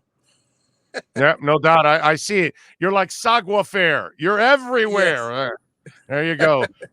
Follow him on Twitter at Manny_Navarro, and make sure you subscribe to Athletic. They do a great job of covering our local teams. Manny, as always, you're a stud, my brother. We will talk again on Friday, my friend, as they get ready for App State. All right, brother. Take care. You got it. There you go. The great Manny Navarro. Good stuff as always with Manny in the Caneswear Miami Hurricanes report. If you're a Miami sports fan, then there's only one store to go to, and that's Caneswear at Miami Fanwear in Davie. They're your one-stop shop for all your inner Miami CF, Canes, Dolphins, Panthers, and Marlins merchandise. They have hats, t-shirts, game day jerseys, and so much more. Located at 2511 South University Drive in Davie, and open 24/7 online at Caneswear.com or InnerMiamiWear.com. Call them at 954-835-5597. Caneswear, the spot where Inner Miami and all Miami sports fans shop. Yeah, that's the spot where they all shop. It's a beautiful thing, and we thank Manny Navarro, as always, for joining us on Le Programme. Appreciate Manny. Always doing an excellent job there. Bromar is asking me now. He says, Big O, what do you think of the crypto dip? Listen, what I think is you have an opportunity here. That's just me. That's what I would do. It went down, but it's starting to go back up again. Now, I would just be patient. This is not the kind of dip that we had before. I've already explained this. This is people that bought Bitcoin at 38 and 40 and 42, and they're selling it now at 53, 51, 50, and they're getting out. In Ethereum, you have a couple of pump and dumpers right now is what's going on with certain coins. Solana, they probably are selling it. How far did Solana drop? I'll give you an example now. Where is Solana? Where are you? Wait a minute. Let me just pull it up like this. And there we go. So Solana is still going. Wow. I didn't realize that no matter what, Solana's gone up. That is amazing. I've been talking with you guys. But I just think that certain coins that have gone down, take advantage. Ethereum and Bitcoin, I don't know if I would purchase those. They haven't gone down enough. But some of the other ones, I would look at this as an opportunity because eventually all of this is going to go back. This is a minor correction for a parabolic move. You got to understand the crypto market. You're going to have your moves and you're going to have your consolidation periods. And every time you have a parabolic move, there's going to then be a consolidation period because you're going to have your pump and dumpers. And that's what you have right now going on. People that bought low are selling now high. They're not really in it for the long term like I am and a lot of other people. So what we have to do is be very patient. Do not get flustered. Stay with it. It'll continue to climb and you'll get higher highs and higher lows. But you have to stay patient and stay with it. This isn't some kind of a crash where it's going to go all the way. At least I don't believe. That's my opinion. I'm not a financial advisor. But in the last bit here, it's gone back up again after Bitcoin, after going down to 40. It went down to 44.7. It's now up to 47.9. Listen to me. It's after 44.7. It's up to 47.9 now. So it's gone up over $3 million or $3,000.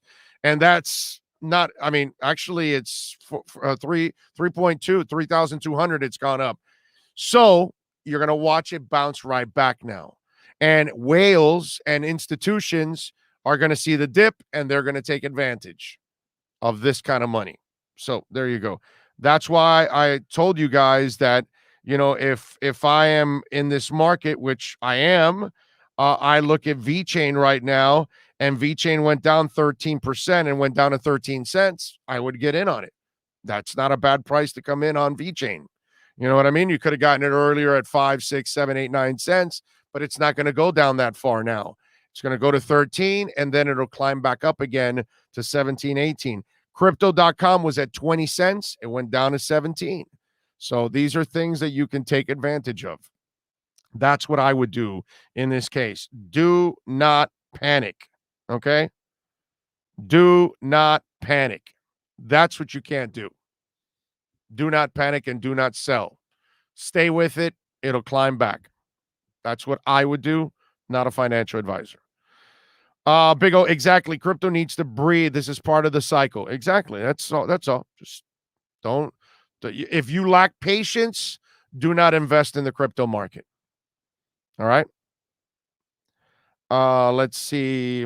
Manny, we appreciate you and all the great coverage on the Canes. Well, thank you, 305. That is very nice. And Manny does an excellent job. And George says Ethereum is long-term, Big O. You're 100%. Well, I only invest on long-term. Matic is long-term. Bitcoin long-term. Ethereum long-term. VeChain long-term. Crow long-term. All the coins that I invest in, they're all long. I'm not rich, man. I can't go pumping and dumping, dude.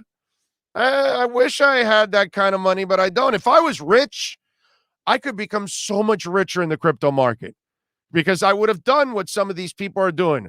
If I had $500,000 to throw away, right, and I could play with it because I got $500 million in the bank, and I want to screw around with $500,000, I would have spent a couple $100,000 on Bitcoin at 38 and 40, and then sell it at 52, 53, and then wait for the next dip. And I would have done it with Ethereum. I would have loaded up at 1,700, 1,800, 2,000. And when it got to 39, 4,000, sell it all. Double my money. Boom. And then wait for another dip. And then keep this dip here. I would have put another 100,000 on Bitcoin right now at 47. And then when it gets to 55, 60, sell it again and make a boatload of cash because I know it's going to do that. But I don't have that kind of money and I can't take those kind of risks. You know what I'm saying? What are you going to do? That's the life we live in, man. I put my 401k into MySpace and beta VCRs. That paid off big time. David says, newly into crypto and wanted to know how much stock you put into the top gainers list and if you can make any long-term decisions based off of that, or it's usually short-lived. No, it's long-term. I just explained it right now. Dude, if you're going to get into it thinking you're going to get quick hits and rich, can it happen? Hells to the yeah, it can happen in the stock market. It could go happen with a lottery ticket, all of it could always happen. But I'd rather you, at least the way I look at it, if I'm going to invest, I'm going to look for the great companies, the ones that I think are going to develop into monsters, and they're long-term. Like VeChain, I know I can hold it for years. And Ethereum, I can hold it for years. And Cardano, I can hold it for years. Because I know that these things are going to be staples of our lives. And they're Bitcoin is not going anywhere. It's the third largest currency in the world. Only the dollar and the euro are ahead of Bitcoin. You know, some guy 2 days ago on Twitter or whatever was like, well, this speculative asset. And I go, dude, stop with it. Just tell me you don't know shit about crypto. But don't give me an opinion when you don't know jack shit about crypto. Speculative.